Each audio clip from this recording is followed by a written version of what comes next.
எங்கள் நிர்வாகம் பொறுப்பல்ல இசை வெளியீட்டு விழாவிற்கு வந்திருக்கும் அனைவருக்கும் என்னுடைய காலை வணக்கம். எங்கள் குருநாதர் திரு பாக்கியராஜ் சார் அவர்களுக்கு பாதம் தொட்டு என் வணக்கத்தை தெரிவித்துக் கொள்கிறேன். இந்த மேடையில் எனக்கு வாய்ப்பு கொடுத்த எனது டைரக்டர் கார்த்தீஸ்வரன் அவர்களுக்கு என்னுடைய நன்றிகளை தெரிவித்துக் கொள்கிறேன். நீங்கள் இதில் எல்லாமே நாங்கள் எல்லாருமே பாதிக்கப்பட்ட ஒரு கதை தான் இதில் நாங்கள் பண்ணியிருக்கோம். அதில் பாதித்ததில் நானும் ஒரு மெயினான ஒரு ஆள். நீங்களும் இருப்பீங்கன்னு நம்புகிறேன். எல்லோரும் வந்து சப்போர்ட் பண்ணுங்கள். இந்த படத்துக்கு எல்லோரும் தேட்டருக்கு வாங்க. இதை நீங்கள் வெளியில் கொண்டு போகணும். பட் ப்ரெஸ் அண்ட் மீடியா சொந்தங்களுக்கு நான் சொல்லிக்கிறது ஒன்று தான், எங்களை நீங்கள் வெளியில் கொண்டு வருவீங்கன்னு நாங்கள் நம்புகிறோம். முழுக்க முழுக்க உங்களால் நாங்கள் நிச்சயமாக வெளில வருவோம். எங்களோட வெற்றிக்கு உங்களுடைய பங்களிப்பு மிக முக்கியமாக இருக்கும்னு நினைக்கிறேன். நன்றி, வணக்கம். அனைவருக்கும் காலை வணக்கம். எங்கே இந்த இன்ட்ரொடக்ஷன் கொடுக்குறது முன்னாடி ஓடி வந்தோன்னு நினச்சேன். ஏன்னா பிளாக் பாண்டிக்கு 15 வருடங்களுக்கு முன்னாடி அப்படின்னாங்க. எனக்கெல்லாம் ஒரு 30 வருஷத்துக்கு முன்னாடி நான் குழந்தையாக இருக்கும்போதுன்னு சொல்லிடுவாங்களோன்னு பயந்துட்டேன். இருந்தாலும் வந்து சுமையா கௌசருக்கு நன்றி. அண்ட் இந்த படத்துடைய இந்த இசை வெளியீட்டு விழாவிற்கு வந்திருக்கும் அனைத்து சிறப்பு விருந்தினர்களுக்கும் என் மனமார்ந்த நன்றியை தெரிவித்துக்கிறேன். ஸோ அருமையான ஒரு வாய்ப்பை கொடுத்துருக்காரு டைரக்டர் கார்த்தீஸ்வரன். ஸோ ஒரு இயக்குனர், நடிகராக, அதே சமயத்தில் இதில் இன்னும் ஒரு படி மேலே போய் ஒரு டான்ஸராக வலம் வந்திருக்கிறார் கார்த்தி. சாதாரணம் இல்லை. அது அந்த கடைசியில் அந்த பாட்டில் லாஸ்ட் மொமெண்ட் டான்ஸ் ஆடும்போது வழக்கமாக எல்லோரும் அந்த விஜய் படத்தில் ஒரு டைலாக் வரும், அண்ணா அந்த லாஸ்ட்டு டான்ஸ்ண்ணா அப்படின்வாங்க. அந்த மாதிரி வந்து லாஸ்ட்டு விஜயை விட அதிகமான டைம் ஆடிருக்காரு. ஸோ அதனால் இல்லை, ஏன் விஜயை பற்றி சொன்னால் இவ்வளோ பயப்படுறீங்க? இல்லைண்ணா, ஃபஸ்ட்டு ஸ்டேஜ்லேயே முடிச்சு விட்றாதீங்க. இல்லைங்க, அவர் இனிமேல் படம் நடிக்க மாட்டேன்னு சொல்லியிருக்காரு. அதனால் இனிமேல் அதை யார் காப்பாற்றுறது? நீங்கள் தான் வந்து காப்பாற்றணும். இல்லை, துப்பாக்கி நிறைய கையில் மாறிடுச்சு, அதனால் இல்லை சொல்கிறேன் நான். ஏன்னா அருமையான டான்ஸ், இன்னும் சாதாரண கிடையாதுங்க. ஒரு இயக்குனர் டான்ஸ். ஐயோ சார், பாக்கியராஜ் சார் கோச்சுக்காரு. நான் பாக்கியராஜ் சார் இருக்கும்போது அதை வந்து நான் திரும்ப சொல்லி அவர் வந்து இது எதுக்கு என்னை பற்றி சொல்கிறீங்க அப்படின்ட்டாருன்னா அதுவும் நம்ம யோசிக்க வேண்டியதான. ஆக்சுவலாக என்னென்னா எனக்கு ரொம்ப பிடித்தமான ஒரு விழாவாயிடுச்சு. ஏன்னா எனக்கு ரொம்ப மனசுக்கு பிடித்த ஒரு நபர். திரையுலகத்தில் இன்றைக்கி திரைக்கதையின் பிதா என்று சொல்லக்கூடிய ஒரு அற்புதமான மனிதர். மக்களுக்காக, மக்கள் ரசிக்கும்படி ஆடியன்ஸ் என்ன ஃபீல் பண்ணுவாங்கன்னு ஒவ்வொரு தடவையும் நான் அவர்கிட்ட நிறைய பேசும்போது அந்த வார்த்தையை கேட்டிருக்கேன். அப்படி ஆடியன்ஸ் என்ன நினைக்கிறாங்களோ அதை நம்ம கரெக்டாக கொடுக்கணுங்கிறத ஒரு அருமையான ஸ்க்ரீன் பிளே வச்சு பிரமாதமாக கொடுக்கக்கூடிய ஒரு மனிதர் தான் இயக்குனர் திரு கே பாக்யராஜ் அவர்கள். விழாவிற்கு வருகை தந்திருக்கும் நமது எம்எல்ஏ, அவரின் மாண்புமிகு எம்எல்ஏ அவர்கள் பிரபாகர் ராஜா அவர்களுக்கு மனமார்ந்த நன்றியை தெரிவித்து அவரை மேடைக்கு அழைக்கிறோம். மன்னிக்கணும் சுமையா கௌசர், உங்கள் வேலையை நான் எடுத்துக்கொண்டேன்.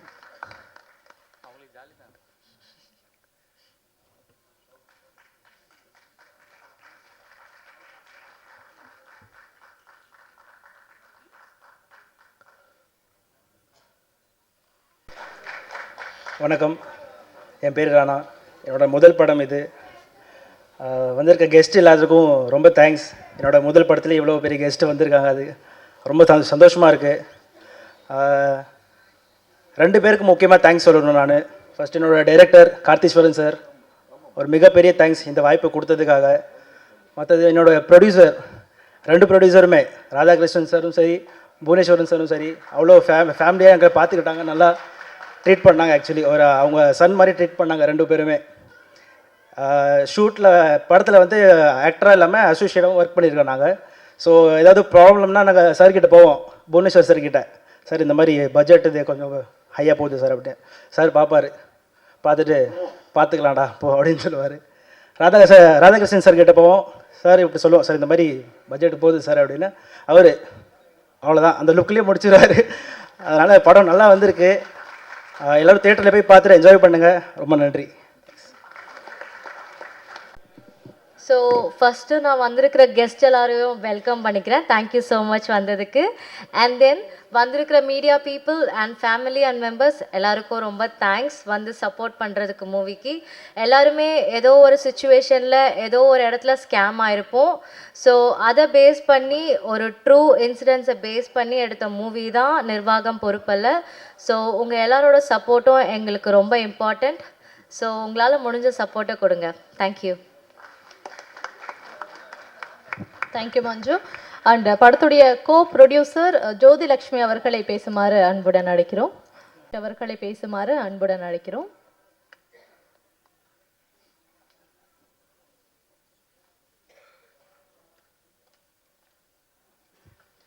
எல்லாருக்கும் வணக்கம். Thank you press and media for coming and supporting us. Special thanks to Bhagraj sir for coming all the way and blessing us. Nirvagam Porupalla is a very entertaining film with a strong and powerful message. So எல்லாருமே கண்டிப்பா வாங்க வந்து தியேட்டர்ல படம் பாருங்க. Thanks to my director sir Kathishwaran for giving this opportunity, and thanks to my producers, all the cast and crew. உங்கள் support கண்டிப்பாக தேவை, press and media. Thank you so much. வணக்கம்.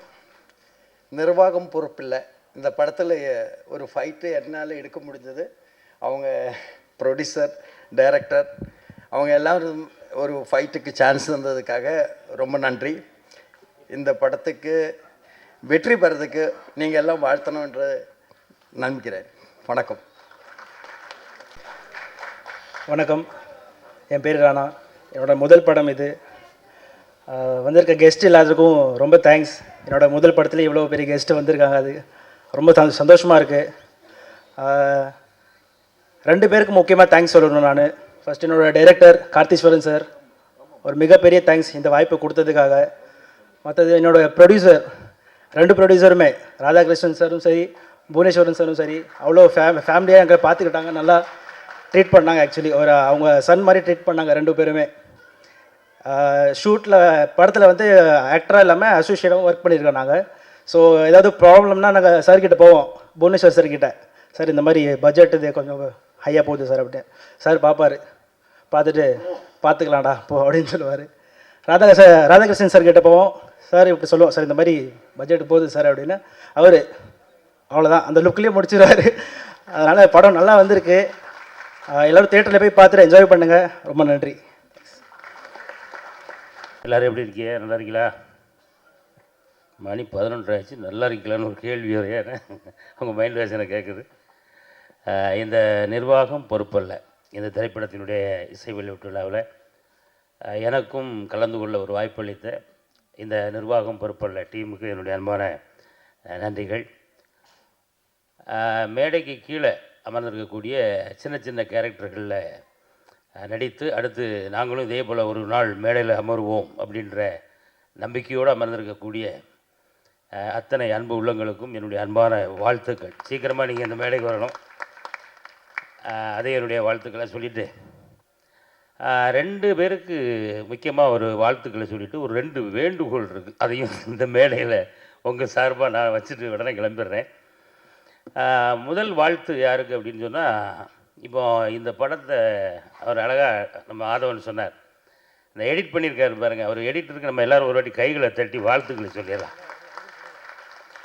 ஆமாம், அதில் குறிப்பாக அவர் எடிட் பண்ணதுலேயே வந்து அந்த டைலாக் ரெண்டாக சொல்லுவார், அப்போது அறிவு இருக்கிறவங்களாம் எங்கே போவாங்க, டு தேட்டர் அப்படின்னு சொல்லி அதில் போட்டிருந்தார். அதை கவனிச்சிங்களா எல்லோரும்? ஆமாம், நம்மளெல்லாம் அறிவாளின்னு சொல்லி நம்பி அவர் எடிட் பண்ணியிருக்கார். என்ன சொல்கிறீங்க? அதனால் அவர் கண்டிப்பாக கை தட்டியே ஆகணும். அடுத்து வந்து இந்த படத்தினுடைய தயாரிப்பாளர் அவர்களுக்கு கண்டிப்பாக இன்னொரு வாட்டி நல்ல உற்சாகமாக ஒரு வாட்டி கைகளை தட்டி வாழ்த்திடலாம். ஏன்னா ஒரு புதுமுகம், ஒரு புது இயக்குனராக நம்ம அண்ணன் ராதாகிருஷ்ணன் அவர்களுக்கு வாழ்த்து சொல்லிடுவோம். ஏன் அப்படின்னா ஒரு புதுமுகமாக ஒருத்தர் இயக்கவும் செய்கிறாரு, நடிக்கவும் செய்கிறார். ஆனால் அவரை நம்பி பணம் போடணும்ல. நம்ம அதுக்காக பாவம் அவர் எத்தனை ஆண்டுகள் எத்தனை மாதங்கள் அவர் ஆஃபீஸ் முன்னாலேயோ வீட்டு முன்னாலேயோ அவர் நம்ம கார்த்திகை நின்றுப்பார் அப்படின்றது என் கண்ணு முன்னாடி வந்து போகுது என்னென்ன. ஆனால் இருந்தாலும் நீங்கள் அவர் மேலே வச்சுருக்கிற நம்பிக்கையை இந்த படத்தில் அவர் காப்பாற்றிட்டார் அப்படின்னு தான் நான் கண்டிப்பாக சொல்லுவேன். ஏன்னா அந்தளவுக்கு அவருடைய பெர்ஃபார்மன்ஸ்லாம் ரொம்ப பிரமாதமாக இருக்குது. கார்த்தியை வந்து நீங்கள் எத்தனை பேர் கவனிச்சிங்க அப்படின்னு தெரில, ஒரு சாயலில் வந்து சிம்பு மாதிரியே இருக்கார், தெரியுதா? சில ஸ்டெப்லாம் போடும்போது அப்படி அப்படி அப்படி பார்க்கும்போதெல்லாம் அந்த 48 ஃப்ரேம்ஸில் அவர் வரும்போது சிம்பு மாதிரியே இருக்காப்புல, இருக்கா இல்லையா? அப்புறம் இப்போ தான் ஆதவ யோசிக்கிறேன், இப்போ தான்டா விஜய்ன்னு சொல்லிட்டு வந்தேன், நீ வேற சிம்புன்னு சொல்லிட்டு இருக்க. அந்த மாதிரி உண்மையிலே ரொம்ப நல்ல டான்ஸு. தம்பி வாங்க, கொஞ்சம் முன்னாடி வாங்க. ஆமாம், நல்ல நடன திறமை உங்களுக்குள்ளே இருக்குது. ஆனால் கொஞ்சம் பதட்டம் இல்லாமல் அடுத்த படத்தில் இன்னும் சிறப்பாக ஆடணும். எங்கே மொட்டை போட்டீங்களா? ஆமாம், திருப்பதி நான் படம் முடிச்ச கையோட திருப்பங்கள் வருது இப்போ. சரி, ஓகே. முட்டை போட்டக்கு நிர்வாகம் பொறுப்பு இல்லை என்ன. அதனால் ரொம்ப அருமையாக ஆடியிருக்காரு. ரொம்ப அழகாக இருக்குது. நம்ம அந்த ட்ரெய்லர் பார்க்கும்போதே தெரிஞ்சது. உண்மையிலே இந்த படம் வந்து மிகப்பெரிய வெற்றி பெறணும் அப்படின்றத இந்த நேரத்தில் நம்ம எல்லாருடைய சார்பாகவும் இதன் மூலம் நிறைய சம்பாதிக்கணும். ஐயா ராதாகிருஷ்ணன் அவர்கள் இதே போல் தொடர்ந்து கார்த்தி அவர்களுக்கு நிறைய திரைப்படங்கள் வாய்ப்பு கொடுக்கணும். அதில் இங்கே இருக்கக்கூடிய நிறைய மக்களுக்கு வாய்ப்பு கொடுக்கணும் அப்படிங்கிறது இந்த நேரத்தில் உங்களுக்கு வேண்டுகோளாக உங்களுக்கு வச்சுக்கிறேன். அப்புறம் இந்த நிகழ்ச்சியினுடைய சூப்பர் ஸ்டார் ஆமாம் எங்கள் ஸ்ரீகாந்த் அண்ணன் மிரட்டி இருக்காப்புல. உண்மையிலே அதாவது தாய் வந்து 8 அடி பாய்ஞ்சா குட்டி 16 அடி பாயுங்கிற மாதிரி அண்ணன் 320 அடி தாவி இருக்கீங்க. ஆமாம், அனைத்து பாடல்களுமே ரொம்ப அருமையாக இருக்குது. அதனால் நம்ம ஐயாவுக்கும் ஒரு வாட்டி நல்ல கைகளை தட்டி வாழ்த்துக்களை சொல்லிடுவோம். அப்புறம் இந்த மேடையில் அமர்ந்திருக்கக்கூடிய அனைத்து அன்பு உள்ளங்களுக்கும் என்னுடைய அன்பா நன்றி. தம்பி கோதை சந்தானம்லாம் எப்போ இறந்து எனக்கு பழக்கம் அப்படின்னா நம்ம கலக்கப்போவது யாரிலேருந்தே எனக்கு பழக்கம். இன்னும் தம்பி விடாமல் போராடி இந்த படத்தில் தம்பி உனக்கு ஒரு நல்ல கேரக்டர் கொடுத்துருக்காரு நினைக்கிறேன் டேரக்டரு. நம்ம அவருக்கு எப்போவுமே நன்றியோடு இருந்துக்க. கண்டிப்பாக தொடர்ந்து நிறைய படங்களுக்கு நடிக்கணும். நான் கூட வந்த உடனே தம்பி எனக்கு போட்டியே நீ பயங்கர குண்டா இருக்கியப்பான்னு கேட்டேன். ஆனால் ஃப்ரேமில் பார்த்தப்பறம் தான் தெரியுது நீ மட்டும் தனியாக தெரியுறதில்ல. அதனால் இதை மட்டும் உடம்பை குறைச்சி விடாத. அவன் சொன்னா இவன் சொன்னான்னு ஏதாவது சாப்பிட்டுக்கிட்டு உடம்பை குறைச்சிடாது. ஆமாம், அப்படியே மெயின்டைன் பண்ணுங்கள். அடுத்து மஞ்சு, அப்புறம் அவங்க பேர் மேடம். வணக்கம் மேடம், கோ ப்ரொடியூசர். பேசவே தெரியாதுன்னா பயங்கரமாக நீங்கள் படிச்சிருப்பீங்க உங்களுக்கு. ஆங்கிலத்தில் அடித்து பட்டையை கிளப்புறீங்களே. நிறைய படிச்சிருக்கீங்களே. சரி, இப்போ இருந்தாலும் பரவாயில்ல, நீங்கள் இங்கிலீஷ் நல்லா பேசுகிறீங்க, உங்களுக்கு வாழ்த்துக்கள். ஆமாம், அடுத்தடுத்து இருக்கக்கூடியவர்கள். அப்புறம் நம்ம நியூஸ் வாசிப்பாளரை நீங்கள் என்ன பெரிய வாசிப்பு, நான்லாம் மிரண்டு ஓடிட்டேன். அவர் ஆதவன் பக்கத்தில் இருந்தே சொல்லுவார், அண்ணே இப்போ தான் வணக்கமே சொல்லியிருக்காப்புல, இப்போ தான் பேசவே ஆரம்பிக்காப்புல அப்படின்னா. ஆமாம், அந்த அடுக்கு மொழிகள்லாம் உண்மையிலே நீங்கள் வந்து ஒரு புலவர் மாதிரி புலவி. ஆமாம், இன்றையிலேருந்து உங்கள் பேர் என்ன? சௌடாம்பிகாவா? சௌதாமணி.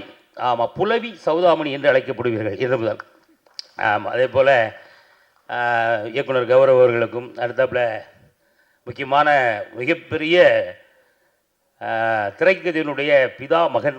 இந்தியாவிலேயே ஒட்டுமொத்த நம்ம இந்தியாவில் வந்து எவ்வளவு ஜனங்கள் எவ்வளவு கலைஞர்கள் இருக்காங்க. அதில் நம்பர் 1 இடத்துல திரைக்கதை அமைப்பில் நம்ம தமிழ்நாட்டை சேர்ந்த ஒரு இயக்குனர் அப்படின்னா ஐயா கே பாக்யராஜ் அவர்கள் நம்ம படத்துக்கு வாழ்த்த வந்ததே ஒரு மிகப்பெரிய வெற்றி அப்படின்னு சொல்லலாம். அதனால் நிர்வாகம் பொறுப்பல்ல, கண்டிப்பாக ஒரு மிகப்பெரிய வெற்றி பெறும் அப்படிங்கிறதுல எந்த சந்தேகமும் இல்லை. அதனால் மீண்டும் ஒரு முறை அந்த டீமை வாழ்த்திடலாம். அப்புறம் ஏதோ ஒரு வேண்டுகோளுக்கு சொன்னீங்க அப்படின்னா அந்த ஒரே ஒரு வேண்டுகோள், முடிஞ்சா பண்ணுங்க, முடியலாம் விட்டுருங்க. என்ன அண்ணாச்சி சொல்லிட்டு போயிட்டாருன்னு சொல்லி அதுக்காக முயற்சி பண்ண வேண்டாம். இங்கே இல்லை, ஏன்னா அந்த மேடையில் வரும்போது எல்லாருக்கும் வந்து நீங்கள் வந்து சால்வை போடுறீங்களே, இந்த சால்வை வந்து ஏன் ஒரு டவலாக மாற்றக்கூடாது?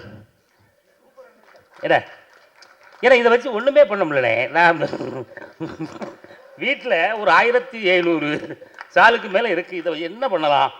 சரி, நான் ஒரு நாள் இந்த டிரைவர் தம்பி கூப்பிட்டு சொன்னேன், தம்பிங்க வாங்க இந்த சாலை பூரா வண்டியில் ஏற்றுங்க, இந்த ரோட்டு ஓரமாக பாவம் குளிரில் இருக்கவங்ககிட்ட பூரா ஆளுக்கு ஒன்று கொடுப்போம் அப்படின்ட்டு நான் நின்ன உடனே. ஏன்னா நான் இப்போ இந்த வெள்ளம் அந்த டைம்லாம் சாப்பாடு கொடுத்தோம்னா நம்ம வண்டியை பார்த்தோம்னா சோறு வருது போல் இருக்கு அப்படின்னு சொல்லிட்டு டக்குன்னு எல்லாம் அலர்ட் ஆகி எழுந்திரிச்சாங்க. அப்போ நான் சோறுலாம் கிடையாது, கொஞ்சம் இருங்க, அவன் என்கிட்ட சால்வை நிறையா இருக்குது, இந்த குளிர் நேரங்களில் பாவம் நீங்கள் வெளியே படுத்துருக்கீங்களா, கொஞ்சம் அதுக்காக ஒன்று கொண்டு வந்தேன் அப்படின்னு சாலை வாங்கி அப்படி விரிச்சிட்டு ஒருத்தர் அப்படி பார்க்க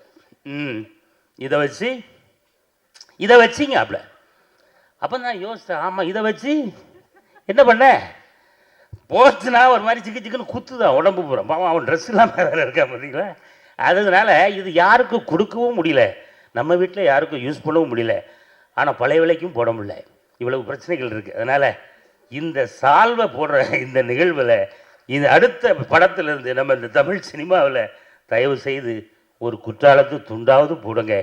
ஆமாம், எனக்கும் உதவும் எல்லாருக்கும் உதவும் அப்படின்றத ஒரு அன்பான வேண்டுகோளை வச்சு அடுத்த மேடைகளில், அதாவது வந்து நம்ம நெசவு தொழிலையும் பாதுகாத்த மாதிரி இருக்கும். ஆமாம், இது எல்லாமே வடக்க உள்ள கலாச்சாரம் போல் இருக்குது. இந்த சால்வெல்லாம் எங்கே பின்னுறாங்கன்னு தெரில, ஆனால் நம்ம நெசவுகளையும் காப்பாற்றுவோம், நெசவு தொழிலையும் காப்பாற்றுவோம்.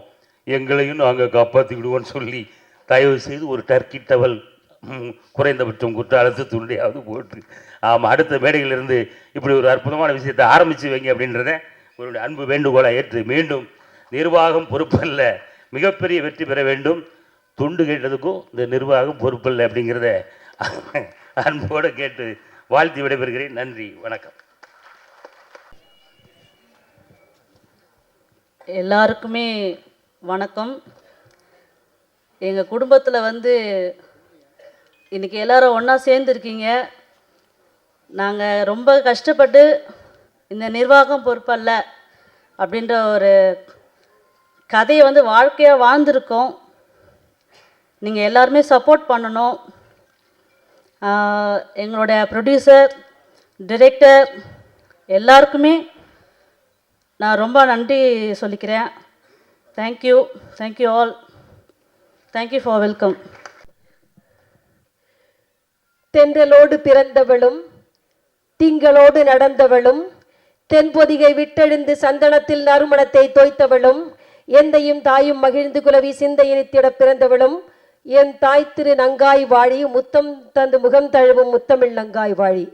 அருமையான இந்த காலை பொழுதிலே நிர்வாகம் பொறுப்பல்ல என்ற படத்தின் ட்ரெய்லர் மற்றும் பாடல் வெளியீட்டு விழாவுக்கு வருகை தந்துள்ள அனைத்து மக்களுக்கும், அனைத்து ஆண்டோர்களுக்கும், சான்றோர்களுக்கும், அன்பு உள்ளங்களுக்கும் எம் நெஞ்சம் அள்ளி கொஞ்சம் விஞ்சு முகம் கொண்ட தமிழில் மஞ்சம் கமிழும் மகிழம்பூ சொல்லெடுத்து சீர்படைத்து யாழெடுத்து கவிதை தம் கொண்ட காவிய தமிழால் இனிய வணக்கத்தை தெரிவித்துக் கொள்கிறேன். இந்த படத்திற்காக, இந்த விழாவிற்காக வருகை தந்துள்ள திரையுலகின் ஜாம்பவான் திரு பாக்யராஜ் அண்ணன் அவர்களுக்கும், மக்கள் மனதில் சிம்மாசனம் போட்டு நீங்கா இடம்பெற்றிருக்கும் இசையமைப்பாளர் திரு ஸ்ரீகாந்த் தேவா அவர்களுக்கும் மற்றும் அரங்கத்தில் அமர்ந்திருக்கும் அனைத்து அன்பு உறவுகளுக்கும் மீண்டும் ஒருமுறை, அரங்கத்தில் உள்ள உறவுகளுக்கும் சேர்த்து ஒருமுறை நன்றியை கூறிக்கொள்கிறேன். படத்தில் நடிக்காத ஒருத்தவங்களுக்கு இங்கே என்ன வேலை அப்படின்னு நீங்கள் யோசிக்கலாம் இல்லையா? அப்படி தானே யோசிக்கிறீங்க, யார் அப்படின்னு தானே யோசிக்கிறீங்க.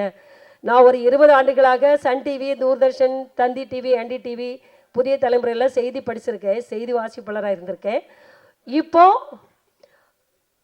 சென்ட்ரல் போர்ட் ஆஃப் ஃபிலிம் சர்டிஃபிகேட்ஸோட அட்வைசரி பேனல் மெம்பராக இருக்கேன். நான் சென்சார் போர்டு மெம்பராக இருக்கேன். நாங்கள் வாரத்தில் 2 படம் 3 படம் சர்டிஃபை பண்ணுவோம். இந்த படம் ஆனால் உண்மையிலே பார்த்தீங்கன்னா ஒரு சிறந்த ஒரு கரு. இந்த சமுதாயத்தில் இப்போ புறையோடி போயிருக்கிற இந்த சமுதாயத்தில் உள்ள மக்கள் பாதிக்கப்படுற ஒரு விஷயத்தை எடுத்து அவங்க ஒரு கதை பண்ணியிருக்காங்க. முதல்ல இந்த படக்குழுவுக்கு ஒரு மிகுந்த பாராட்டு. ஏன்னா எனக்கு பார்த்தீங்கன்னா கடந்த வருடம் மட்டுமே 17,000 கோடி அளவுக்கு சைபர் குற்றங்கள் நம்முடைய நாட்டில் நடந்திருக்கு. தினம் தானே செய்திகள் 10,000 கோடிக்கு சைபர் மோசடி குற்றங்கள் நடந்திருக்கு. 16 மாநிலங்களில் 1000 கோடி நடந்திருக்கு. 150 கோடி, 200 கோடி ஆன்லைன் மோசடி, அப்புறம் பாலியல் பலாத்கார குற்றங்கள் பாலியல் பலாத்காரம் பண்ணுறது, இதை சொல்லி ஆன்லைனில் மோசடி பண்ணுறது, ஒருத்தரோட காசை வந்து உங்களை சைபரை அரெஸ்ட் பண்ணியிருக்கேன்னு மோசடி பண்ணுறது, ஆன்லைன் ட்ரேடிங்கில் மோசடி பண்ணுறது, இன்வெஸ்ட்மெண்ட் பண்ணுங்கன்னு சொல்லி மோசடி பண்ணி பல வகையில் புது புது உருவங்கள், புது புது அவதாரம் எடுத்து இந்த குற்றங்கள் வந்து நடைபெறுகிறது. பல ஆயிரக்கணக்கான கோடி பணம் வந்து இதில் வந்து இழந்திருக்காங்க மக்கள். நம்முடைய நாட்டில் இருக்கிற பட்ஜெட் எவ்வளோ போடுறாங்களோ அதுக்கு ஈக்குவலான அளவுக்கு சைபர் குற்றங்கள், அந்த அளவுக்கு பணங்கள் வந்து இந்த நாட்டில் வந்து சைபர் குற்றத்தால் வந்து மக்கள் இழக்கிறாங்க. அதனால அவ்வளோ பாதிப்புகள், எவ்வளோ பேர் தன்னுடைய அந்த சைபர் மோசடியால் பணத்தை இழந்தவங்க தங்களுடைய வாழ்வை தொலைத்திருக்காங்க, வாழ்வாதாரத்தை இழந்திருக்காங்க, தற்கொலை பண்ணியிருக்காங்க. அவ்வளவு இந்த நாடும் இந்த மக்கள் வந்து அவ்வளவு என்ன சொல்றது, அவ்வளவு துயரத்தை வந்து இதனால ஃபேஸ் பண்ணியிருக்காங்க. இந்த படம் அப்படிப்பட்ட மக்களுக்கு, இந்த சமூகத்துக்கு ஒரு விழிப்புணர்வை, ஒரு படிப்பினையை, ஒரு உத்வேகத்தை, ஒரு விவேகத்தை, ஒரு வேகத்தை கொடுக்கணும்னா கண்டிப்பா அந்த படம் வந்து ஒரு சிறப்பான ஒரு முயற்சியாக இருக்கும் அப்படின்னு சொல்லிட்டு நான் எல்லாருமே பாராட்டுறேன். சென்சார் போர்டை பொறுத்தவரையிலும் கெட்ட வார்த்தைகள் பயன்படுத்தக்கூடாது, யாரை அவமதிக்கக்கூடாது, யாரை தவறாக பேசக்கூடாது, அரசியல் தலைவர்களை யாராக இருந்தாலும் அவர்களை தப்பாக சொல்லக்கூடாது. ஆனால் எங்களை பொறுத்தவரையில் சமூகத்தில் நீங்கள் கொடுக்குற ஒரு படம், அந்த படத்தில் அந்த மக்களுக்கு ஒரு திருப்புனையை, ஒரு படிப்பினையை, ஒரு சிந்தனை, நல்ல சிந்தனை உருவாக்குனா நாங்கள் அதுக்கு வந்து ரொம்ப ப்ரையாரிட்டி கொடுப்போம். ஸோ அப்படிப்பட்ட ஒரு படத்தை எடுத்ததுக்கு இந்த படக்குழுவினருக்கு பாராட்டுகள். கீர்த்திவாசன், கார்த்திகேயன் ஈஸ்வரனோட பையன் ஈஸ்வரன் அப்பா பிள்ளை ரெண்டு ஒரே பையன் ஒரே பேரா இருக்கு.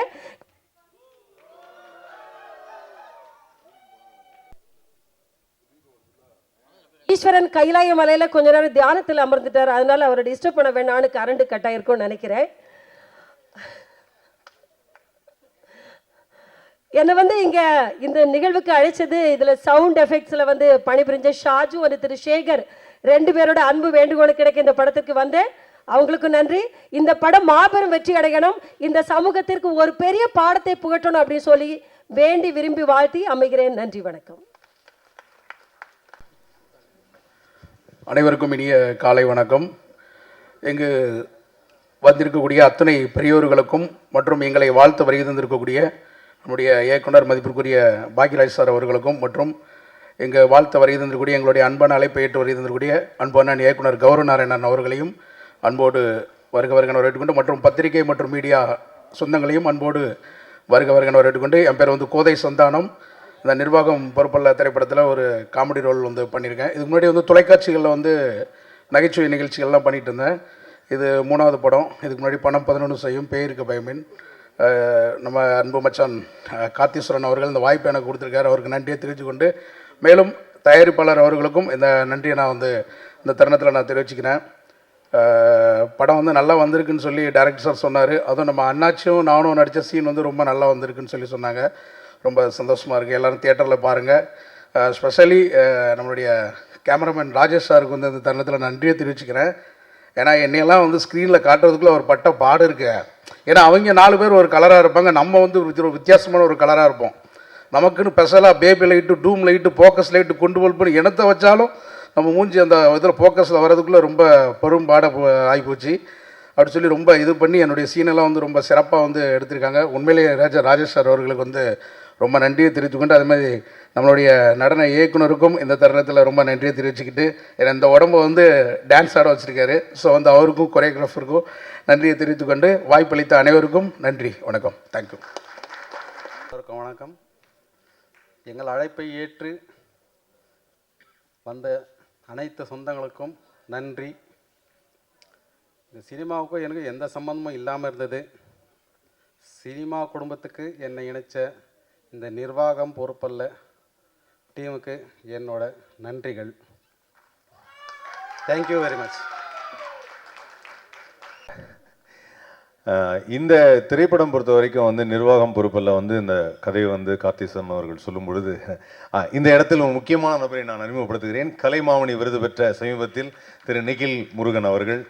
எனக்கு இவர் வாங்கினா நான் வாங்கின மாதிரி, ஏன்னா அவர் வாய்ஸை நானும் பேசுவேன். இந்த மேடைக்கு வந்திருக்க எல்லோரும் ரொம்ப சிறப்பான ஒரு நபர்கள். அதனால் வந்து நம்மளால் முடிஞ்சது கலைமாமணியோட அசோசியேட் ஆகிக்கிறது. ஸோ இந்த திரைப்படம் பொறுத்த வரைக்கும் நிர்வாகம் பொறுப்பில் வந்து இந்த ஸ்கேம் பற்றி சொன்னார், பிளாக் பாண்டி சொன்னார், தன்னுடைய பணம் வந்து எப்படி போச்சு அப்படின்னு. அந்த மாதிரியான எந்த சம்பவமும் எனக்கு நடக்கவில்லை. காரணம், என் அக்கௌண்ட்டில் பணம் இல்லை.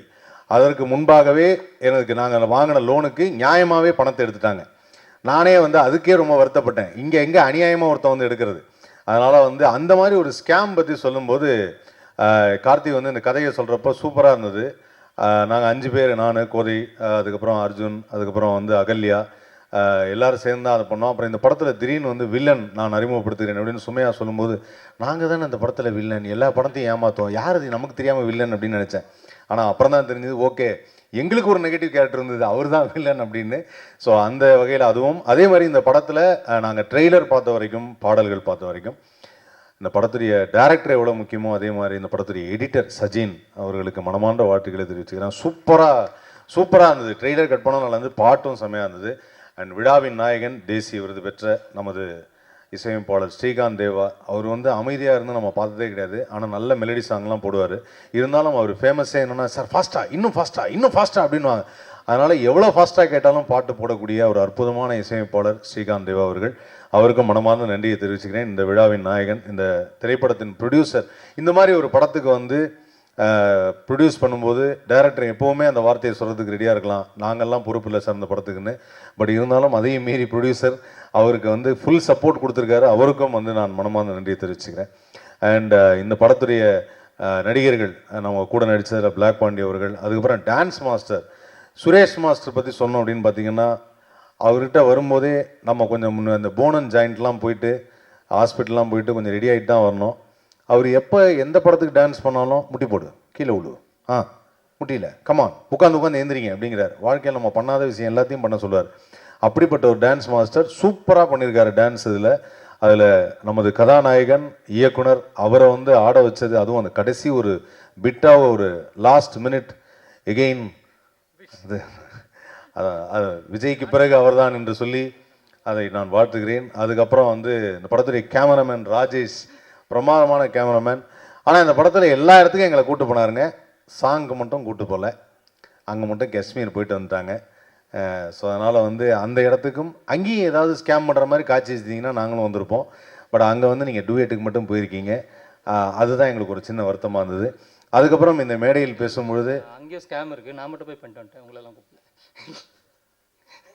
இது இது இயக்குனரின் சதி என்று தெரிகிறது. அவர் எங்களை அழைத்து செல்லாமல் அங்கே போய் தனியாக ஒரு ஸ்கேம் பண்ணியிருக்கார் அப்படின்னு. ஸோ அதனால் இந்த படம் மிகப்பெரிய வெற்றி அடையணும் அப்படிங்கிறது தான் எங்களுடைய ஆசை. காரணம் என்னென்னா, இது ஒரு நல்ல மெசேஜ் தரும்.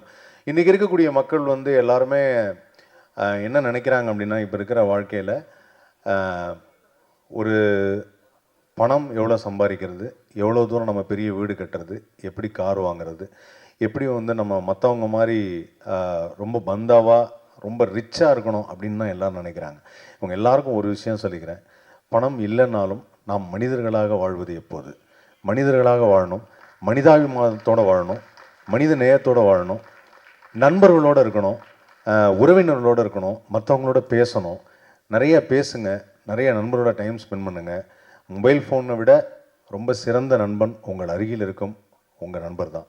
அதனால் அவர்கிட்ட நிறைய நேரம் ஸ்பெண்ட் பண்ணுங்கள். அப்படி ஸ்பெண்ட் பண்ணும்போது, பேசும்போது இந்த மாதிரியான சில விஷயங்களில் நீங்கள் மாட்டாமல் இருப்பீங்க அப்படிங்கிறது தான் என்னுடைய ஒரே ஒரு கருத்து. கண்டிப்பாக அது வந்து இன்னும் இனிவரும் காலங்களில் அது எல்லாருமே புரிஞ்சுப்பாங்கன்னு நினைக்கிறேன். ஆனால் இப்போவும் வந்து யாராவது 100 ரூபா கொடுத்தா 200 ரூபா கொடுக்குறாங்கன்னா உடனடியாக அந்த டெபாசிட் பண்ணுறது எங்கன்னு சொல்லி தேடி போய் பண்ணுறாங்க. உடனே பணம் பெறுவது அப்படிங்கிறது எல்லாருக்கும் இருக்கிற ஆசை தான், பொருளாதாரம் ஈட்டுவது அப்படிங்கிறது. பட் பொறுமையாகவே வரட்டும். இந்த உலகம் நமக்கு வாடுறதுக்கு நிறைய நாட்கள் கொடுத்துருக்கு. எல்லா நாளும் நம்ம வந்து நல்ல சிறப்பாக ஆரோக்கியமாக வாழணும் அப்படிங்கிறது தான் என்னுடைய ஆசை. அதனால் அதில் எல்லாரும் கவனம் செலுத்துவோம். அண்ட் இந்த படம் ஒரு கண்டிப்பாக ஒரு செம என்டர்டைன்மெண்ட்டாக இருக்கும். இதில் நாங்கள் நிறைய கெட்டப்பெல்லாம் போட்டிருக்கோம், ஏகப்பட்ட டிஃப்ரெண்ட்டான ஸ்கேமெல்லாம் பண்ணியிருக்கோம். எனக்கு ரொம்ப பிடிச்சது, நான் ஒரு கஸ்டம்ஸ் ஆஃபீஸராக பண்ணியிருந்தேன். என் லைஃப்பில் அந்த மாதிரி ஒரு ரோல் நான் பண்ணதில்லை. அந்த ரோல் பண்ணும்போது மட்டும் ஒரு டயலாக் ஆட் பண்ணி நான் ஒவ்வொரு இடத்துல நினச்சி பார்ப்பேன், அந்த டயலாக் செம்மையாக இருந்தது. கார்த்திக் உண்மையிலே வந்து அது பிரமாதமாக பண்ணியிருந்தார். அதனால் அந்த ரோல் எனக்கு ரொம்ப பிடிச்ச ஒரு ரோல். அண்ட் என் கூட நடித்தவங்க எல்லாருமே, கோதையாக இருக்கட்டும், அர்ஜுனாக இருக்கட்டும், எல்லாமே பிரமாதமாக பண்ணியிருந்தாங்க. பிளாக் பாண்டி வந்து இது வரைக்கும் ஒரு முழு நீள திரைப்படத்தில் நிறையா நடிச்சிருக்காரு. இதில் நீல முழு திரைப்படத்தில் நடிச்சிருக்காரு. அதனால் வந்து அவருடைய அந்த ஸ்பெஷல் கேரக்டர் பர்ஃபார்மன்ஸும் இதில் சூப்பராக இருக்கும். அண்ட் இந்த விழாவிற்கு வருகை தந்த அனைவருக்கும் நான் நன்றியை தெரிவிச்சுக்கிறேன். இந்த வாய்ப்பு அளித்த இயக்குனர் கார்த்திஸ்வரன் அவர்களுக்கும் நான் மனமார்ந்த நன்றியை தெரிவிச்சுக்கிறேன். நன்றி. Thank you so much. நிர்வாகம் பொறுப்பல்ல இந்த படத்தோட டிஓபி. இந்த டேரக்டர் என்னை ஃபஸ்ட் இன்ட்ரடியூஸ் பண்ணது என்னோட மியூச்சுவல் ஃப்ரெண்டு அம்பிகா அண்ணா, அவங்க தான் இன்ட்ரடியூஸ் பண்ணாங்க. ஒரு ஷார்ட் பீரியடில் பண்ண வேண்டிய ஒரு மூவி, அப்புறம் ரொம்ப லாங்காக ட்ராவல்